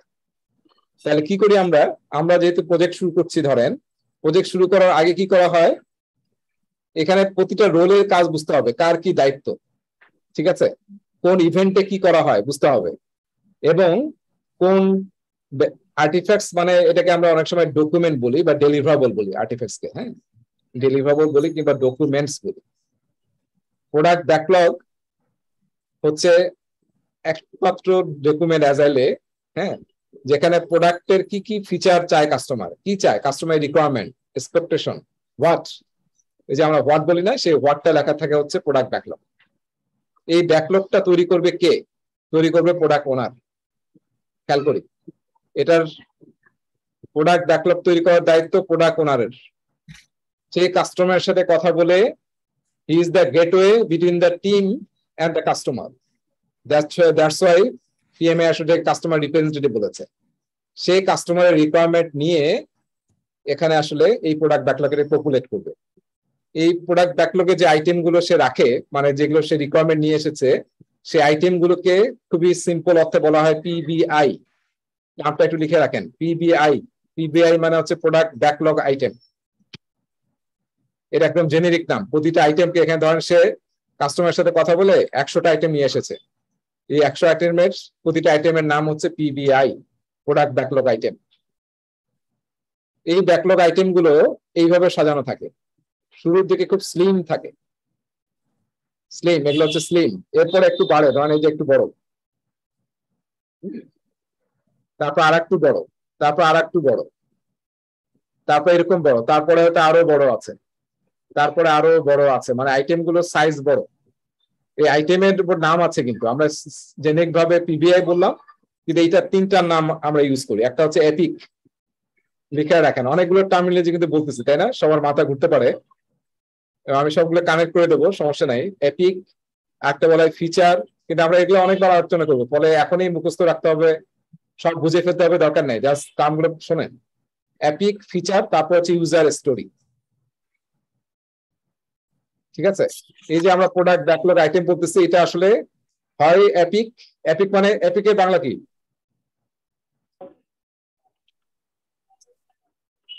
ঐতিহাসিক। হ্যাঁ, বিরাট না, মানে মহাকাব্য, বাংলা সাহিত্যের মহাকাব্য, মধুসূদন দত্ত লিখেছিল মহাকাব্য, তার মানে এটা অনেক বড়। হ্যাঁ, এপিক, এপিক গুলো থাকে নিচের দিকে, এগুলো আসলে এখন আমরা রিফাইন করি নাই, বড় আকারে রেখে দিয়েছি, এখন আমরা ডিটেইল প্ল্যান করিনি। আমরা মনে আছে প্রেডিক্টিভে আমরা কি ধরনের প্ল্যানিং করি? আপফ্রন্ট প্ল্যানিং বেশি করি, তাই না? আর অ্যাজাইলে কি করি? একটা টার্ম বলেছিলাম, জাস্ট গুড এনাফ প্ল্যানিং, নাকি এরকম একটা টার্ম বলেছিলাম না? এটা আসলে অ্যাজাইলে অনেক সময় ইউজ করে, কিন্তু এটা হয়তো খুঁজে পাবেন না এমনি। জাস্ট গুড এনাফ প্ল্যানিং, আমরা জাস্ট প্ল্যানিং এর সময় এবং টাকা ব্যয় করবো না, আমরা আসলে ছোট ছোট প্ল্যানিং করবো, জাস্ট গুড এনাফ প্ল্যানিং। এগুলো আসলে নিচের দিকে, এগুলো এখনো বড়, এগুলোকে এখন আমরা ডিটেইল প্ল্যানিং করিনি। আর উপরের দিকে এগুলো একদম স্লিম করেছি, কারণ কি, এগুলো আসলে অলরেডি আমরা ডিটেইল প্ল্যানিং করে ফেলেছি, ওরা একদম স্লিম করে ফেলেছি, এটা আর কোনো আমাদের ডিটেইল জানার বাকি নাই, একদম জানি আমরা, পয়েন্ট টু দা পয়েন্ট আমরা জানি। একটু মনে রাখি, কয়েকটা ইউজার স্টোরি মিলে ফিচার হয়, কয়েকটা ফিচার মিলে একটা এপিক হয়। তার মানে এপিককে ভেঙে আমরা ফিচার বানাবো, ফিচারকে ভেঙে আমরা কি বানাবো? User story. আর ইউজার স্টোরি ভেঙে আমরা বানাই হচ্ছে টাস্ক কিংবা অ্যাক্টিভিটি। তার মানে একটা ইউজার স্টোরি মানে কাস্টমারের সবচেয়ে ছোট রিকোয়ারমেন্টকে আমরা বলি ইউজার স্টোরি, কাস্টমারের সবচেয়ে স্মল ফিচার রিকোয়ারমেন্ট, সেটাকে আমরা বলি ইউজার স্টোরি। আর কয়েকটা স্মল রিকোয়ারমেন্ট নিয়ে হয় ফিচার, যেটা আসলে একটা মোটামুটি ছোট ক্যাপাবিলিটি ডেলিভারি দিতে পারবো আমরা যদি একটা ফিচার ডেলিভারি দিই। আপনারা একটু এক্সাম্পল না দিলে একটু বুঝতে সমস্যা হচ্ছে। ধরেন আমরা একটা ওয়েবসাইট বানাবো, হ্যাঁ, একটা ই কমার্স ওয়েবসাইট বানাবো, অনেকগুলো থাকে না কম্পোনেন্ট। একটা বড় কম্পোনেন্ট হচ্ছে ই কমার্স সাইটের কি, শপিং কার্ট, তাই না? ওই যে আমরা যে কিনি সবগুলো অ্যাড করি না শপিং কার্টে, শপিং কার্টে অনেক কিন্তু ফিচার আছে। শপিং কার্টে প্রথমে আপনি কি করতে হবে, শপিং কার্টে আপনি কিন্তু অ্যাড করতে পারবেন, আবার রিমুভ করতে পারবেন, আবার সংখ্যা বাড়াতে পারবেন, বাড়ালে কিন্তু অটোমেটিক কস্টের সাথে কানেক্ট আছে, কস্ট বেড়ে যাবে। তারপরে ওটার সাথে আবার পেমেন্টের কানেকশন আছে, আপনি যখন এটাকে চেক আউট করবেন, করে কিন্তু পেমেন্ট গেটওয়ের সাথে কানেক্ট করে সে কিন্তু অটোমেটিক্যালি টাকা কেটে নিবে। সে কিন্তু তার মানে কি, শপিং কার্টে আমরা জিনিস অ্যাড করতে পারছি, আবার ফাইনালি ওই শপিং কার্ট থেকে আবার কিনেও ফেলতে পারছি, এবং ওই শপিং কার্টটা কিন্তু আপনার কাছে ডেলিভারি হবে ফিজিক্যালি। কিন্তু অনলাইনে কি একটা ভার্চুয়াল ব্যাগ, এটা কিন্তু একটা এপিক, ধরেন এটা একটা এপিক, তার মধ্যে অনেকগুলো ফিচার, পেমেন্ট একটা ফিচার, ওই শপিং কার্টটা একটা ফিচার যেখানে অ্যাড করতে পারছেন, রিমুভ করতে পারছেন, এগুলো একটা ফিচার। তার মানে কি এন্টায়ার যে আমরা এটা দেখি, মানে একটা শপিং মানে ওয়েবসাইট যখন ঢুকি টোটাল জিনিসটা এপিক। টোটাল জিনিসটা হতে পারে একটা বড় এপিক হতে পারে আর কি। সেটাকে আমরা ভেঙে ছোট ছোট কম্পোনেন্ট তৈরি করি, যখন কম্পোনেন্ট বানাই সেগুলো আসলে ফিচার। আর এক একটা ফিচারের মধ্যে অনেকগুলো ছোট ছোট পার্ট থাকে, যেমন শপিং কার্টের ওই যে অ্যাড রিমুভ করলাম, এটা কিন্তু একটা ফিচার, অ্যাড রিমুভ করতে পারা, ঠিক আছে। আবার ইউজার স্টোরি কি আরো নিচে একটা ফিচারের সাথে অনেকগুলো ইউজার স্টোরি থাকতে পারে। হ্যাঁ, যেমন আমরা যে অ্যাড বলতেছি, যে অ্যাড শপিং কার্ট, এই ইউজার স্টোরি হচ্ছে এর চেয়ে স্মলার, তার মানে ওই ফিচারটার সাথে আরো কি কি রিকোয়ারমেন্ট আছে। যেমন আপনি যখন অ্যাড করবেন তখন কি কি জিনিস কানেক্টেড, সবাই একটু খেয়াল করেন। যখন আমি একটা আইটেম অ্যাড করছি, তার মানে কি হবে, ইনভেন্টরিতে সেটা থাকতে হবে না, নাহলে কি অ্যাড করতে পারবেন না। তার মানে একটা রিকোয়ারমেন্ট থাকতে হবে যে ইনভেন্টরিতে এটা অ্যাভেলেবল হতে পারে, যদি না হয় তাহলে কিন্তু অ্যাড করতে পারবে না, এটা কিন্তু একটা রিকোয়ারমেন্ট। এটা হচ্ছে ইউজার স্টোরি। তারপর আমি অ্যাড করলাম, তার কি কি হতে হবে, অবশ্যই ইনভেন্টরি থেকে একটা কমে যেতে হবে আর এখানে একটা বাড়তে হবে, এটা কিন্তু একটা রিকোয়ারমেন্ট। এইভাবে কয়েকটা রিকোয়ারমেন্ট মিলে একটা ফিচার হয়, কয়েকটা ফিচার মিলে একটা এপিক হয়, ঠিক আছে। এই একটু মনে রাখি, পরে আমরা আরো ডিটেল আলোচনা করব। আর এই একটা ইউজার স্টোরি ডেলিভারি দেওয়ার জন্য আমরা যে কাজগুলো করি সেটাকে বলা হয় টাস্ক কিংবা অ্যাক্টিভিটি। টাস্ক কিংবা অ্যাক্টিভিটি। আলটিমেটলি প্রজেক্ট মানে কি আসলে, কাজ করা, অ্যাক্টিভিটিস। ওই যে আমরা একটা ফিগার দেখেছিলাম যে প্রজেক্ট ড্রাইভ চেঞ্জ, ওখানে কিন্তু বলা ছিল যে কাজ করে আসলে আমরা চেঞ্জটাকে ড্রাইভ করেছি। আলটিমেটলি ফিচার বলেন এপিক বলেন সব তো কাজ করে শেষ করতে হবে। সো এই ইউজার স্টোরিকে করতে কি কি কাজ করতে হবে, হ্যাঁ, সেগুলোকে আমরা বলতেছি টাস্ক। যেমন আমি বললাম যে ইনভেন্টরিতে কমাতে হবে, চেক করতে হবে, তার মানে কি, এটা যদি যেটা আমরা সফটওয়্যারের কথা বলতেছি, তার মানে প্রোগ্রামারকে কোড লিখতে হবে চেক করার জন্য, বিশাল কোড লিখতে হবে। আবার যিনি টেস্টিং করবেন উনি আবার টেস্ট করে দেখবেন যে আসলে এটা হচ্ছে কিনা না হচ্ছে, টেস্টিং করবে, তারপর ডকুমেন্টেশন করতে হবে, তারপর না আপনি পাবলিশ করবেন প্রোডাকশনে। তো দেখেন অনেক কিন্তু কাজ, এই কাজগুলিকে আমরা বলতেছি টাস্ক, ঠিক আছে। সবাই একটু মনে রাখি। তাহলে পিবিআইতে কি থাকে, মানে যত নিচে যাব তত এপিক থাকে, তার উপরে ফিচার, তার উপরে সবচেয়ে স্লিমেস্ট হচ্ছে ইউজার স্টোরি। টাস্ক কিন্তু এখানে থাকে না, সবাই খেয়াল রাখেন। টাস্ক কিংবা অ্যাক্টিভিটি কিন্তু প্রোডাক্ট ব্যাকলগে থাকবে না, এটা অন্য জায়গায় থাকবে। কোথায় থাকবে আমরা একটু পরে আসছি। ওকে, আর একটা বিরাট বৈশিষ্ট্য আছে এখানে, সেটা একটু লাল কালে দেবো আমি, এরকম থাকবে। তার মানে আমরা বলেছি না অ্যাজাইল টিম কি প্র্যাকটিস করে, প্রায়োরিটি। তার মানে অলওয়েজ লো থেকে হাই প্রায়োরিটি সবার উপরে থাকবে, ঠিক আছে। যেটা হাই প্রায়োরিটি আইটেম সেইটা নিয়ে আমরা আগে কাজ শুরু করবো, যেগুলো লো প্রায়োরিটি সেগুলো নিচের দিকে থাকবে, এখন দরকার নাই, পরে করবো আমরা, সেগুলো আমরা পরে রেখেছি। সবচেয়ে যেগুলো এখন ভ্যালু ক্রিয়েট করবে দরকার, সবচেয়ে ইম্পর্টেন্ট, যেটা না হলেই নয়, সেটা আমরা সবার উপরে রাখবো। তাহলে এই যে প্রায়োরিটাইজ করা, এটা দায়িত্ব প্রোডাক্ট ওনারের নাকি টিম লিডের? প্রোডাক্ট ওনার, মনে রাখবেন। প্রোডাক্ট ওনার ভ্যালু ডিসিশনস নিবে, কোন ভ্যালুটা, যেহেতু সে কাস্টমার ইন্টারফেস, সে জানে যে কোনটার সবচেয়ে বেশি ভ্যালু ক্রিয়েট করবে, সেইটাকে প্রায়োরিটাইজ করা, সেটার দায়িত্ব হচ্ছে প্রোডাক্ট ওনারের, ঠিক আছে। তাহলে প্রোডাক্ট ওনার কিন্তু বিজনেসের ওনার, ভ্যালুর ওনার, মনে রাখি। প্রোডাক্ট ব্যাকলগের ওনার সে। প্রোডাক্ট ব্যাকলগে anyone can add item, anyone, টিমের যে কেউ অ্যাড করতে পারে, কাস্টমার ইভেন অ্যাড করতে পারে, কিন্তু এটা থাকবে কি থাকবে না তার ডিসিশন কে নেবে? Product owner. Anyone can add any item, but product owner is the decision maker. So product ওনারকে আসলে অনেক বেশি এখানে আসলে প্রোডাক্ট ওনার মানে অনেক এক্সপার্ট হতে হবে, যে বিজনেসও বোঝে, আবার কি আপনার টেকনোলজি বোঝে বা টিমেরটাও বোঝে, এবং সে আসলে দুইজনের মধ্যে ইন্টারফেস করবে। এই জন্য বলা হয় যিনি প্রোডাক্ট ওনার থাকবেন তার 50% টাইম হচ্ছে কিসে? কাস্টমারের সাথে, আর 50% টাইম হচ্ছে টিমের সাথে। বেশিরভাগ হ্যাঁ অ্যাজাইল প্র্যাকটিস বলে যে 50% টাইম হচ্ছে কাস্টমারের সাথে সে দিবে, আর 50% টাইম দিবে টিমের সাথে। অলরাইট, ওকে, এরপরে টিম আসলে লিখে রাখেন, টিমের আসলে মেইন রেসপন্সিবিলিটি হচ্ছে ওয়ার্ক। কাজটা কিভাবে হবে, কে করবে, দেখেন কাজটা কিভাবে হবে, কে করবে, একটা ইউজার হিস্ট্রি দেওয়ার জন্য কি কি কাজ করতে হবে, এই সব কাজগুলোর ওনার কে? টিম। খেয়াল করেন কিন্তু, হ্যাঁ, ট্রেডিশনাল প্রজেক্টে অনেক সময় এই কাজগুলো ডিসাইড করে প্রজেক্ট ম্যানেজার, কিন্তু অ্যাজাইল টিমে কে ডিসাইড করছে? টিম। টিম। ওনারও না কিন্তু, টিম লিডও না কিন্তু, করতেছে টিম। কারণ টিমেই হচ্ছে এক্সপার্ট যারা সেলফ অর্গানাইজিং, যারা সেলফ পোস্ট ফাংশনাল। টিমে যারা কাজ করে তাদের কয়েকটা বৈশিষ্ট্য থাকে, সেটা আমরা আলোচনা করবো স্লাইডে। একটা হচ্ছে তারা হবে সেলফ অর্গানাইজিং। গত ক্লাসে বলেছিলাম what is self organising. Self control এবং সেলফ ম্যানেজ, তারা নিজেরাই ম্যানেজ করতে পারে। আপনারা কি দেখেছেন যে ফুটবল খেলায় যে কোচ থাকে, মরিনো যদি খেলা দেখেন দেখবেন যে মাঝে মাঝে লাথি মারতেছে, তাই না? মরিনো যখন মাঠের আশেপাশে থাকে লাথি মারে, মাঝে মাঝে তোর কার্ড দেখায় দেয়, তখন আর মাঠেও থাকতে পারে না। মরিনোর যে আচরণ, এবং দেখবে চিল্লাচিল্লি করতেছে, কিন্তু এই চিল্লাচিল্লি কি কাজে লাগবে যদি আপনার টিম সেলফ অর্গানাইজ না হয়? টিমে কিন্তু ডিসাইড করবে যে কোথায় যেতে হবে, কি করতে হবে। আমি বাইরে থেকে যত চিল্লাই না কেন, নাথিং উইল হ্যাপেন অ্যাকচুয়ালি। আর একটা কি বললাম, ক্রস ফাংশনাল টিম হবে, কিন্তু এটা কি হবে? Cross functional team. আমরা কিন্তু টিমের আলোচনা করতেছি, হ্যাঁ। Cross functional team, cross functional মানে কি কেউ বলতে পারবো? What is cross functional? অনেকগুলো ফাংশন একসাথে মিলে কাজ করা। হ্যাঁ। একটা টিম এবং আচ্ছা okay please. Multi skill actually. বলেন, কেউ কিছু বলতেছিলেন? What is cross functional? এটা কিন্তু আমরা ট্রেডিশনাল প্রজেক্টে ইউজ করি। প্রজেক্ট কি একা করা যায়? আমরা ক্রস ফাংশনাল টিম অ্যাড করি না? Procurement team, finance team, logistic team, তারপর technology team, sales marketing team, সবাই মিলে লোকজনকে ইনভলভ করে কিন্তু আমরা প্রজেক্টটা করি, তাই না? জি। ইন্টিগ্রেশন টাইপের কিছু একটা। হ্যাঁ, ক্রস ফাংশনাল, এটাকে আমরা ক্রস ফাংশনাল বলি ট্রেডিশনাল প্রজেক্টে। অ্যাজাইলের ক্রস ফাংশনালটা একটু ডিফারেন্ট।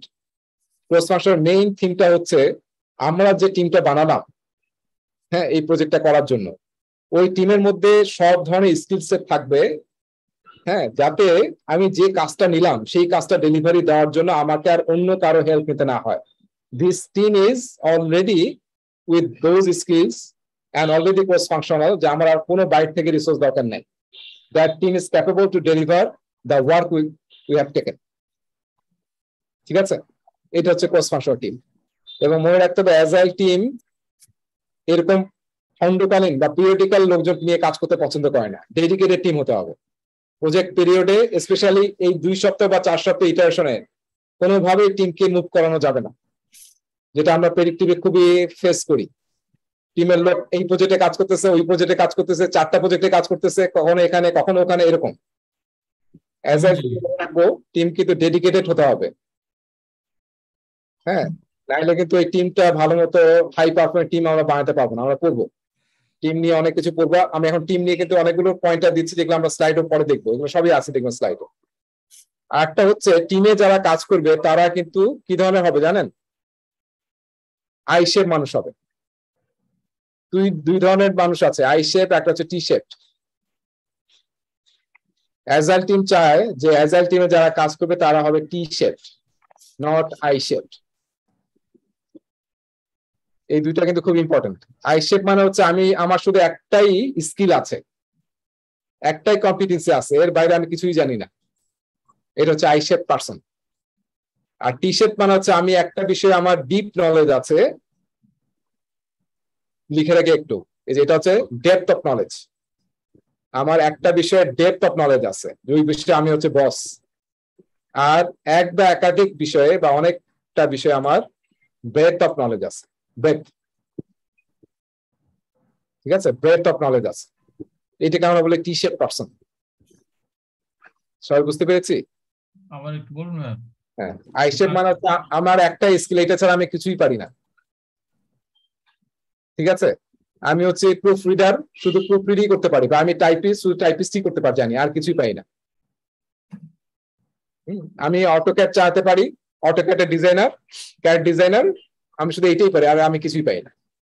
এটাকে আমরা বলি আই শেপ। আর টি শেপ মানে কি, যে আমি অটোক্যাড পারি, এর সাথে আসলে আমি আরো অনেক কিছু পারি। আমি কিছু এস্টিমেট করতে পারি, হ্যাঁ, তারপর আমি হয়তো একটু এক্সট্রা ডিজাইন করতে পারি। হ্যাঁ, সো আমার আরো কয়েকটা স্কিল আছে। যদি আমি এইটাতে এক্সপার্ট, কিন্তু আরো আমার কিছু স্কিল আছে, সেটাকে আমরা বলি টি শেপ পারসন। তাহলে কি এটা এরকম যে Jack of all trade master of one? Master of one এরকম আর কি। হ্যাঁ, অল ট্রেড না, মানে একাধিক হলো, সব তো আর পাওয়া যাবে না। এখন আপনারা একটু খেয়াল করে দেখেন না, এই যে আমরা এই যে জমানায় আছি, বলেন তো আমরা কি আই শেপ হলে সার্ভাইভ করতে পারবো?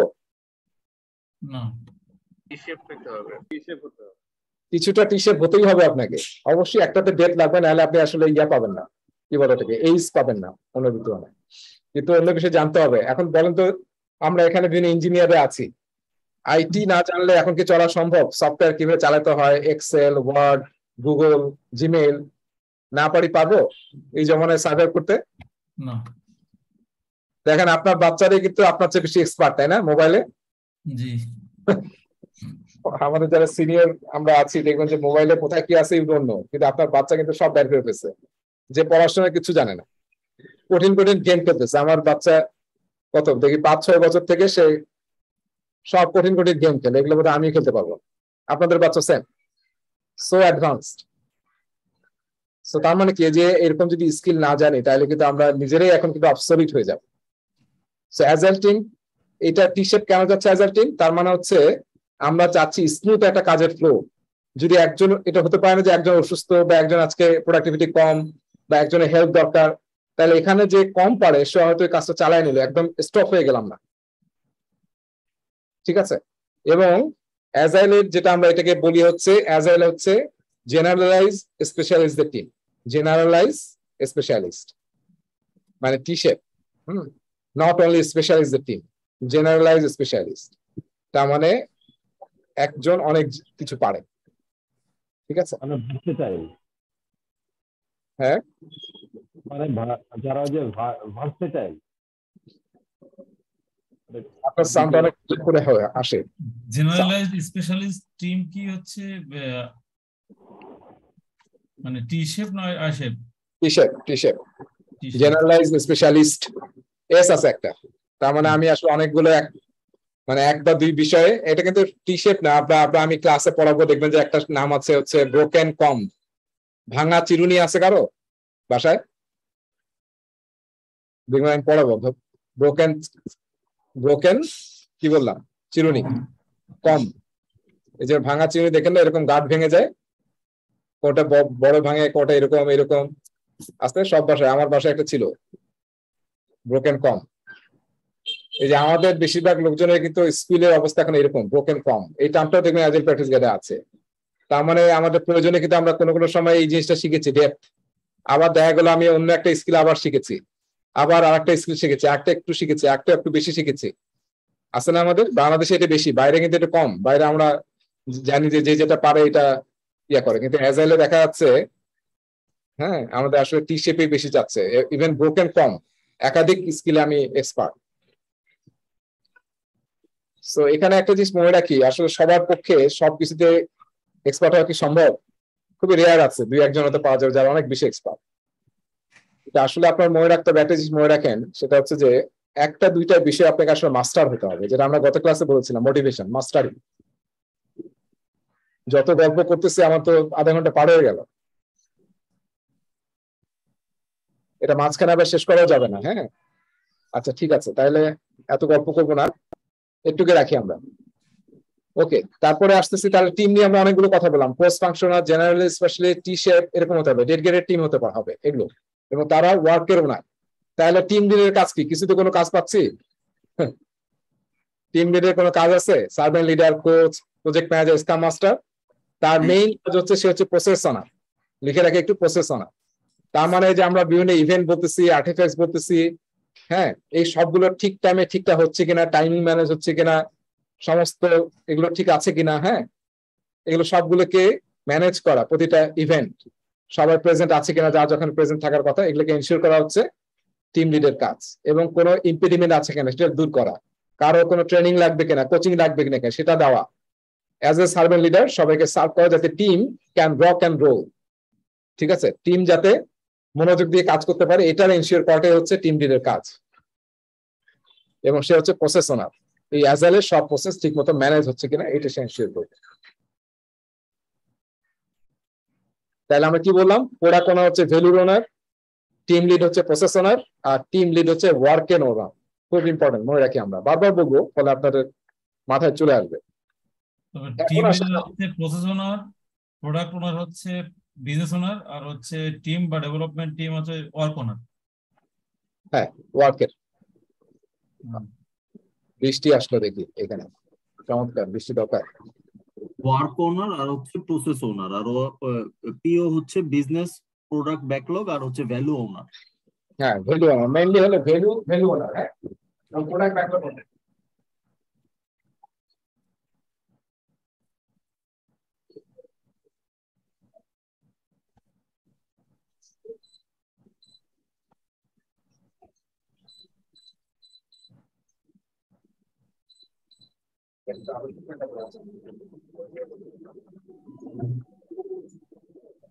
আচ্ছা, আমি তো, বৃষ্টি হচ্ছে, শোনা যাচ্ছে আমাকে? Yes. আচ্ছা,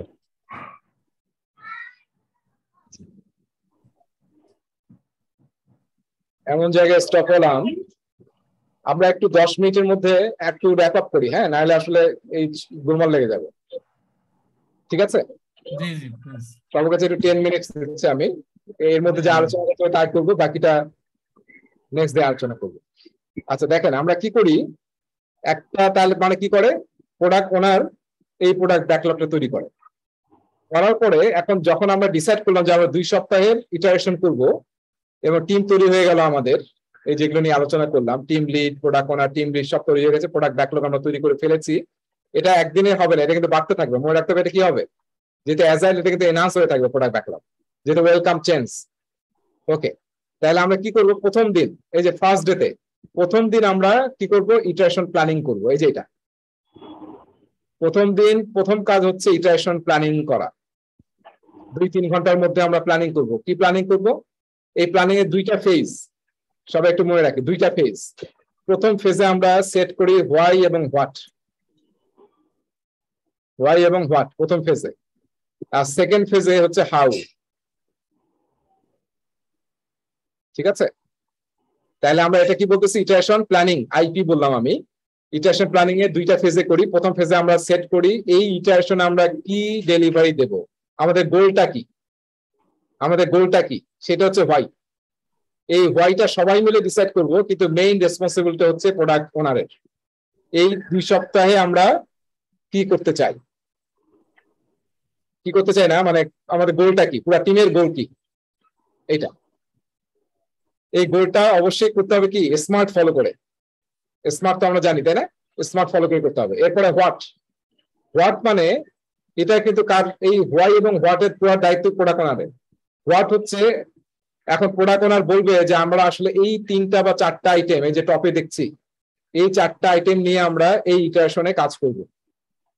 এই 4টা আইটেমকে নিয়ে আমরা যে ডকুমেন্টে বা আর্টিফ্যাক্টসে রাখি, সেই আর্টিফ্যাক্টসের নাম হচ্ছে ইটারেশন ব্যাকলগ। বুঝতে পেরেছি, আইডি। তার মানে এই ইটারেশনের যে 4টা ফিচার কিংবা ইউজার, আরেকবার একটু কাইন্ডলি বলবেন। ফার্স্টে হচ্ছে ফেজ 1 এ হোয়াইটা হচ্ছে আমরা কি করব, সেটা হচ্ছে হোয়াইটা গোল সেট করা। এই ইটারেশনে আমাদের কোন গোলটা অ্যাচিভ করবো, আমরা পুরো টিমের গোল সেট করা। ধরেন আমরা এশিয়া কাপে তো হেরে গেলাম, তাই না?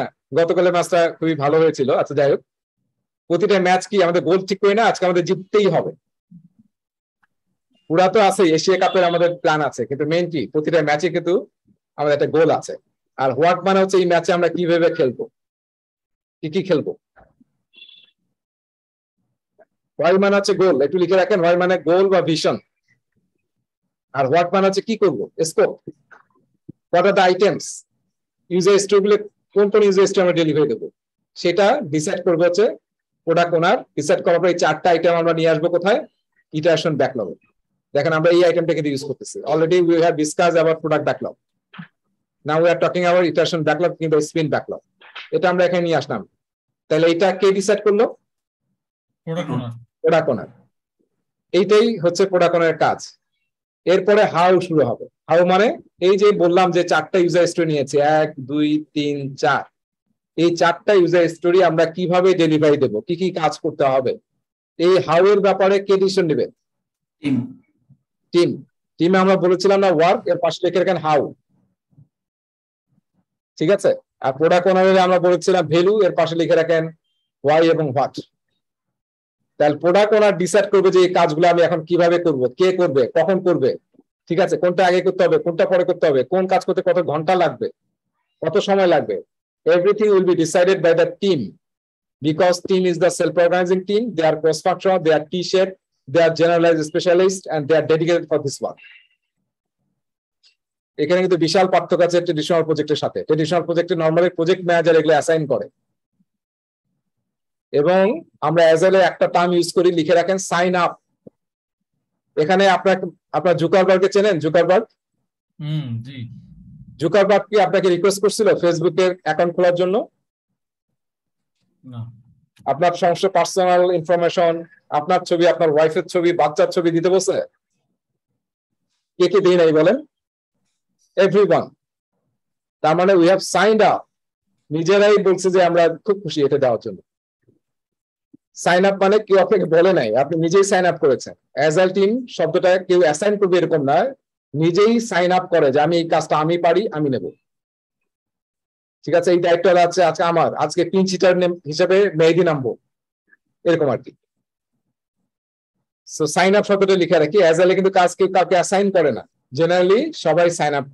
কিন্তু এই গল্পগুলো আসলে শুনতে সম্ভব না, হ্যাঁ, অনেকদিন, এই জন্য ডেডিকেটেড টিম বলা হয়। তারপরে মানুষ নিজে এটা তৈরি করতে পারবে না, কিন্তু পারবে না, সবাই ফাঁকি দেওয়ার চেষ্টা করবে, যেটা কঠিন কাজ বলবো যেটা আমি নেবো না, আরেকজন করুক, দেখবেন যে ওটা পড়ে আছে, কেউ নিচ্ছে না। সো সেগুলো আমরা পরে আলোচনা করবো, একদিনে আসলে অ্যাজাইল ইমপ্লিমেন্ট করা হবে না, কারণ অ্যাজাইল মাইন্ডসেটটা আসতে হবে আগে। তাহলে আমরা কি করে ফেললাম, ইটারেশন ব্যাকলগ রেডি হয়ে গেল, কিভাবে কাজ করবে ডিসাইড হয়ে গেল। তার মানে 2-3 ঘন্টার মধ্যে কাজ শেষ। তাহলে দিনে ধর 9টা থেকে 12টার মধ্যে কাজ শেষ। ইমিডিয়েটলি কোথায় চলে যাবো আমরা চলে যাবো হচ্ছে ইটারেশন কিসে, এক্সিকিউশনে। Already we have talked about this, iteration এক্সিকিউশনে চলে যাবো। তার মানে আমরা এখন কাজ শুরু করে দেবো, যাকে যে কাজ দেওয়া হয়েছে সেই কাজ সে শুরু করে দিবে। এখন এই কাজটা কিরকম হচ্ছে সেইটা কোলাবোরেশন করার জন্য প্রতিদিন এখানে একটা এরকম চিহ্ন দিয়ে রাখেন, প্রতিদিন আমরা 15 মিনিট বা লেস দেন 15 মিনিটসের ডেইলি স্ট্যান্ড আপ মিটিং করবো কোলাবোরেশন করার জন্য। কার কাজে হেল্প লাগবে, কে পিছিয়ে আছে, কেন পিছিয়ে আছে, কিভাবে এটা ঠিক করা যায়, কিন্তু এই ডিসকাশনটা হবে উইদিন 15 মিনিটস, ঠিক আছে। তাহলে এটা কবে হবে? প্রতিদিন হবে, প্রতিদিন, এভরিডে 15 মিনিটস। এবং বেশিরভাগ টিম কোথায় করবে এটা? ওই যে আপনার বোর্ডের সামনে, যেখানে এই যে ইটারেশন ব্যাকলগে সব আইটেম গুলো আছে এবং তার কাজগুলো বলা আছে, যে কি কি কাজ করতে হবে, কে করবে, কখন করবে, সব বলা আছে। তার সামনে করবে এবং সবাই কারো ওই যে হাই টাচ বলেছিলাম, যার কাজ শেষ হয়ে গেছে সে টাচ করে পরের কলামে নিয়ে যাবে, বা 2 থেকে ডুইং এ নিয়ে যাবে, বা ডানে নিয়ে যাবে, এরকম আর কি। তাহলে প্রতিদিন আমরা কোলাবোরেশন মিটিং করছি, এই মিটিং এর 3টা এজেন্ডা থাকে। আমরা এজেন্ডা এখন আলোচনা করবো না, কারণ সময় নাই। 3টা এজেন্ডার উপর মিটিং হয়, আমরা পরে আলোচনা করব। তাহলে প্রতিদিনের একটা ইভেন্ট পেলাম, আমাদের কি চলতেছে, ইটারেশন এক্সিকিউশন চলতেছে, এবং প্রতিদিন ডেইলি স্ট্যান্ড আপ আমরা করতেছি, বা ডেইলি স্ট্যান্ড করতেছি। এরপরে এই যে ডেলিভারি হলো, এরপরে কিন্তু প্রতিদিন ডেইলি স্ট্যান্ড আপ এক্সিকিউশন হচ্ছে। লাস্টে গিয়ে 2টা কাজ হয়। প্রথম কাজ হচ্ছে ইটারেশন রিভিউ কিংবা স্প্রিন্ট রিভিউ। যখন আমরা এতক্ষণ আমরা কি বললাম, টিম লিড বললাম, প্রোডাক্ট ওনার বললাম, টিম বললাম, প্রোডাক্ট ওনার বললাম, আর স্ক্রাম মাস্টার, এই 3টা রোল ছিল, তাই না? আসল রোল তো নাই, কি কাস্টমার, তাই না? কাস্টমার তো মেইন। এই লাস্টের দিন আমরা 2-3 ঘন্টার মধ্যে কিংবা 1 থেকে 2 ঘন্টার মধ্যে কি করি, আমরা যে সারা সপ্তাহ ধরে কাজ করেছি, করে কি তৈরি করেছি? ইনক্রিমেন্ট, তাই না? ওয়ার্কিং প্রোডাক্ট বা ওয়ার্কিং সফটওয়্যার তৈরি করেছি। প্রেজেন্টেশন না কিন্তু, সবাই মনে রাখি, ডকুমেন্ট না, গান চার্ট না, কিন্তু working product. That is the, কি মনে আছে একটা principal, measure for progress. Working software is the measure of progress. So এটাকে আমরা বলতেছি ইনক্রিমেন্ট। এই যে পুরা 2 সপ্তাহ মিলে আমরা যেটা তৈরি করলাম, সেটা যাই হোক না কেন, কি তৈরি করলাম আসলে, এই যে 4টা আইটেম আমরা নিয়েছিলাম, চার্জার ইউজার স্টোরি, সেটা আমরা রেডি করে কাস্টমারকে দেখাবো।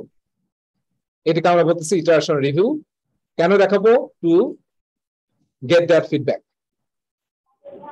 ঠিক আছে, ওকে। এরপরে কি হলো, কাস্টমারকে দেখিয়ে ফেললাম আমরা। এরপরে যে সেশনটা হবে এটাকে বলি আমরা রেট্রোস্পেক্টিভ। রেট্রো, অনেকে বলে রেট্রো কিংবা রেট্রোস্পেক্টিভ।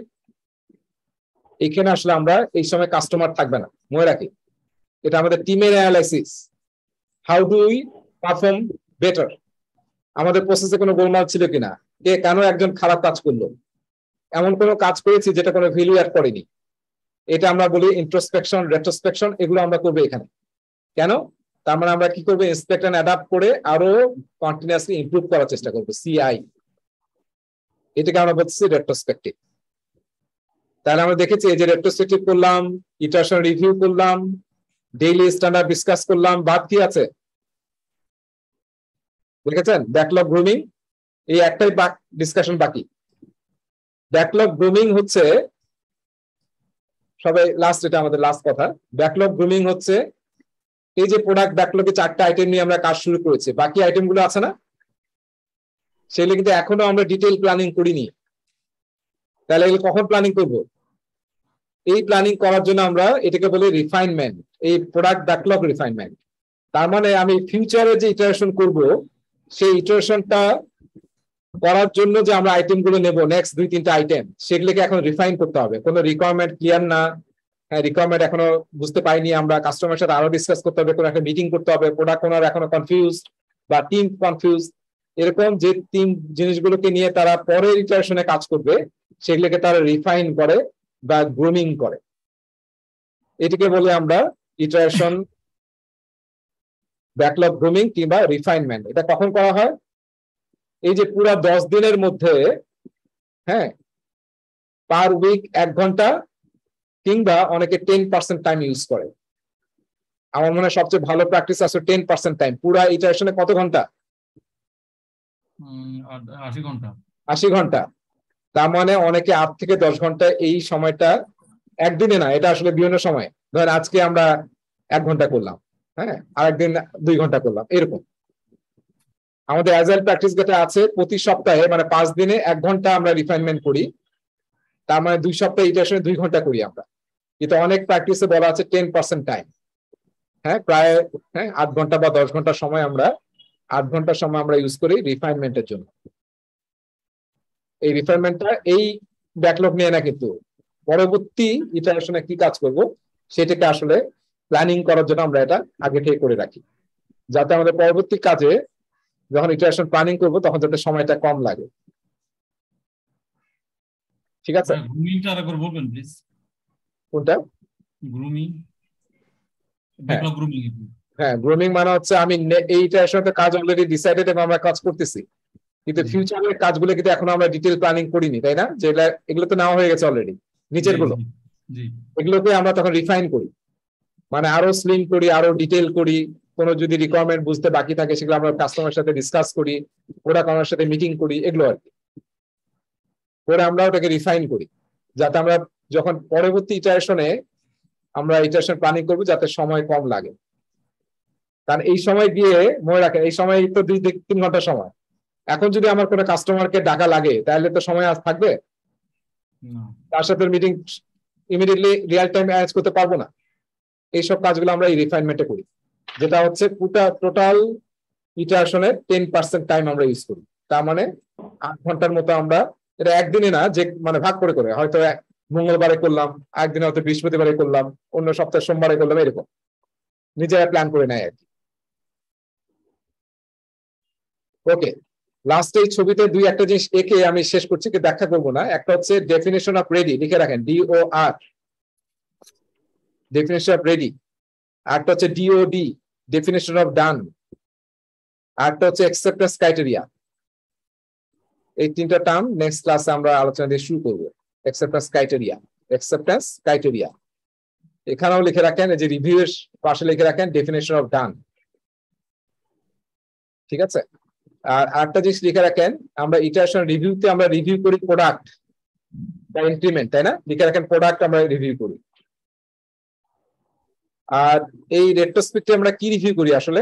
পারফরমেন্স। পারফরমেন্স কিংবা লিখে রাখেন প্রসেস। ঠিক আছে, প্রসেস আমরা রিভিউ করি যে প্রসেস গুলো আরো কিভাবে বেটার করা যায়, কেন খারাপ হলো। এটা শুধু অ্যাজাইলের প্রসেস না, মানে আমাদের কাজেরও প্রসেস। ধর ইঞ্জিনিয়ারিং কোনো কাজের বা সফটওয়্যার যদি হয়, কেন আমাদের কোডিং এ এত সময় লাগলো, কেন আমাদের কোডিং এ এত এরর আসলো, এগুলো সবই। তাহলে আমরা লিখে রাখলাম definition of ready, definition of done, acceptance criteria, এবং হচ্ছে আবার লিখে রাখলাম ডেফিনিশন অফ ডান ইটারেশন রিভিউর সাথে। আর এখানে লিখে আর একটা টার্ম লিখে রাখি, প্রসেস লিখে রেখেছি, লিখে রাখি কাইজেন।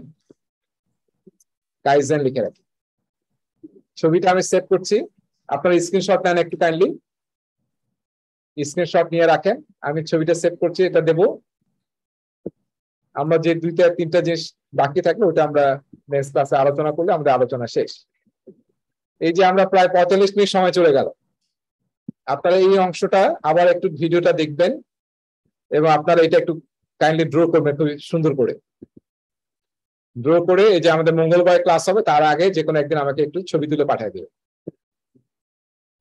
আর এর সাথে পড়বেন অ্যাজাইল মানে স্ক্রাম গাইড, যেটা আমি একটু পরে আপনাদের সাথে শেয়ার করে দেব। ওকে, তাহলে হ্যাঁ, হোমওয়ার্ক থাকলো 2টা, স্ক্রাম গাইড পড়া, আর একটা হচ্ছে আপনার এই ছবিটা এঁকে আমাকে শেয়ার করা। তাহলে থ্যাংক ইউ। হ্যাঁ, আমি 15 মিনিট বেশি নিয়ে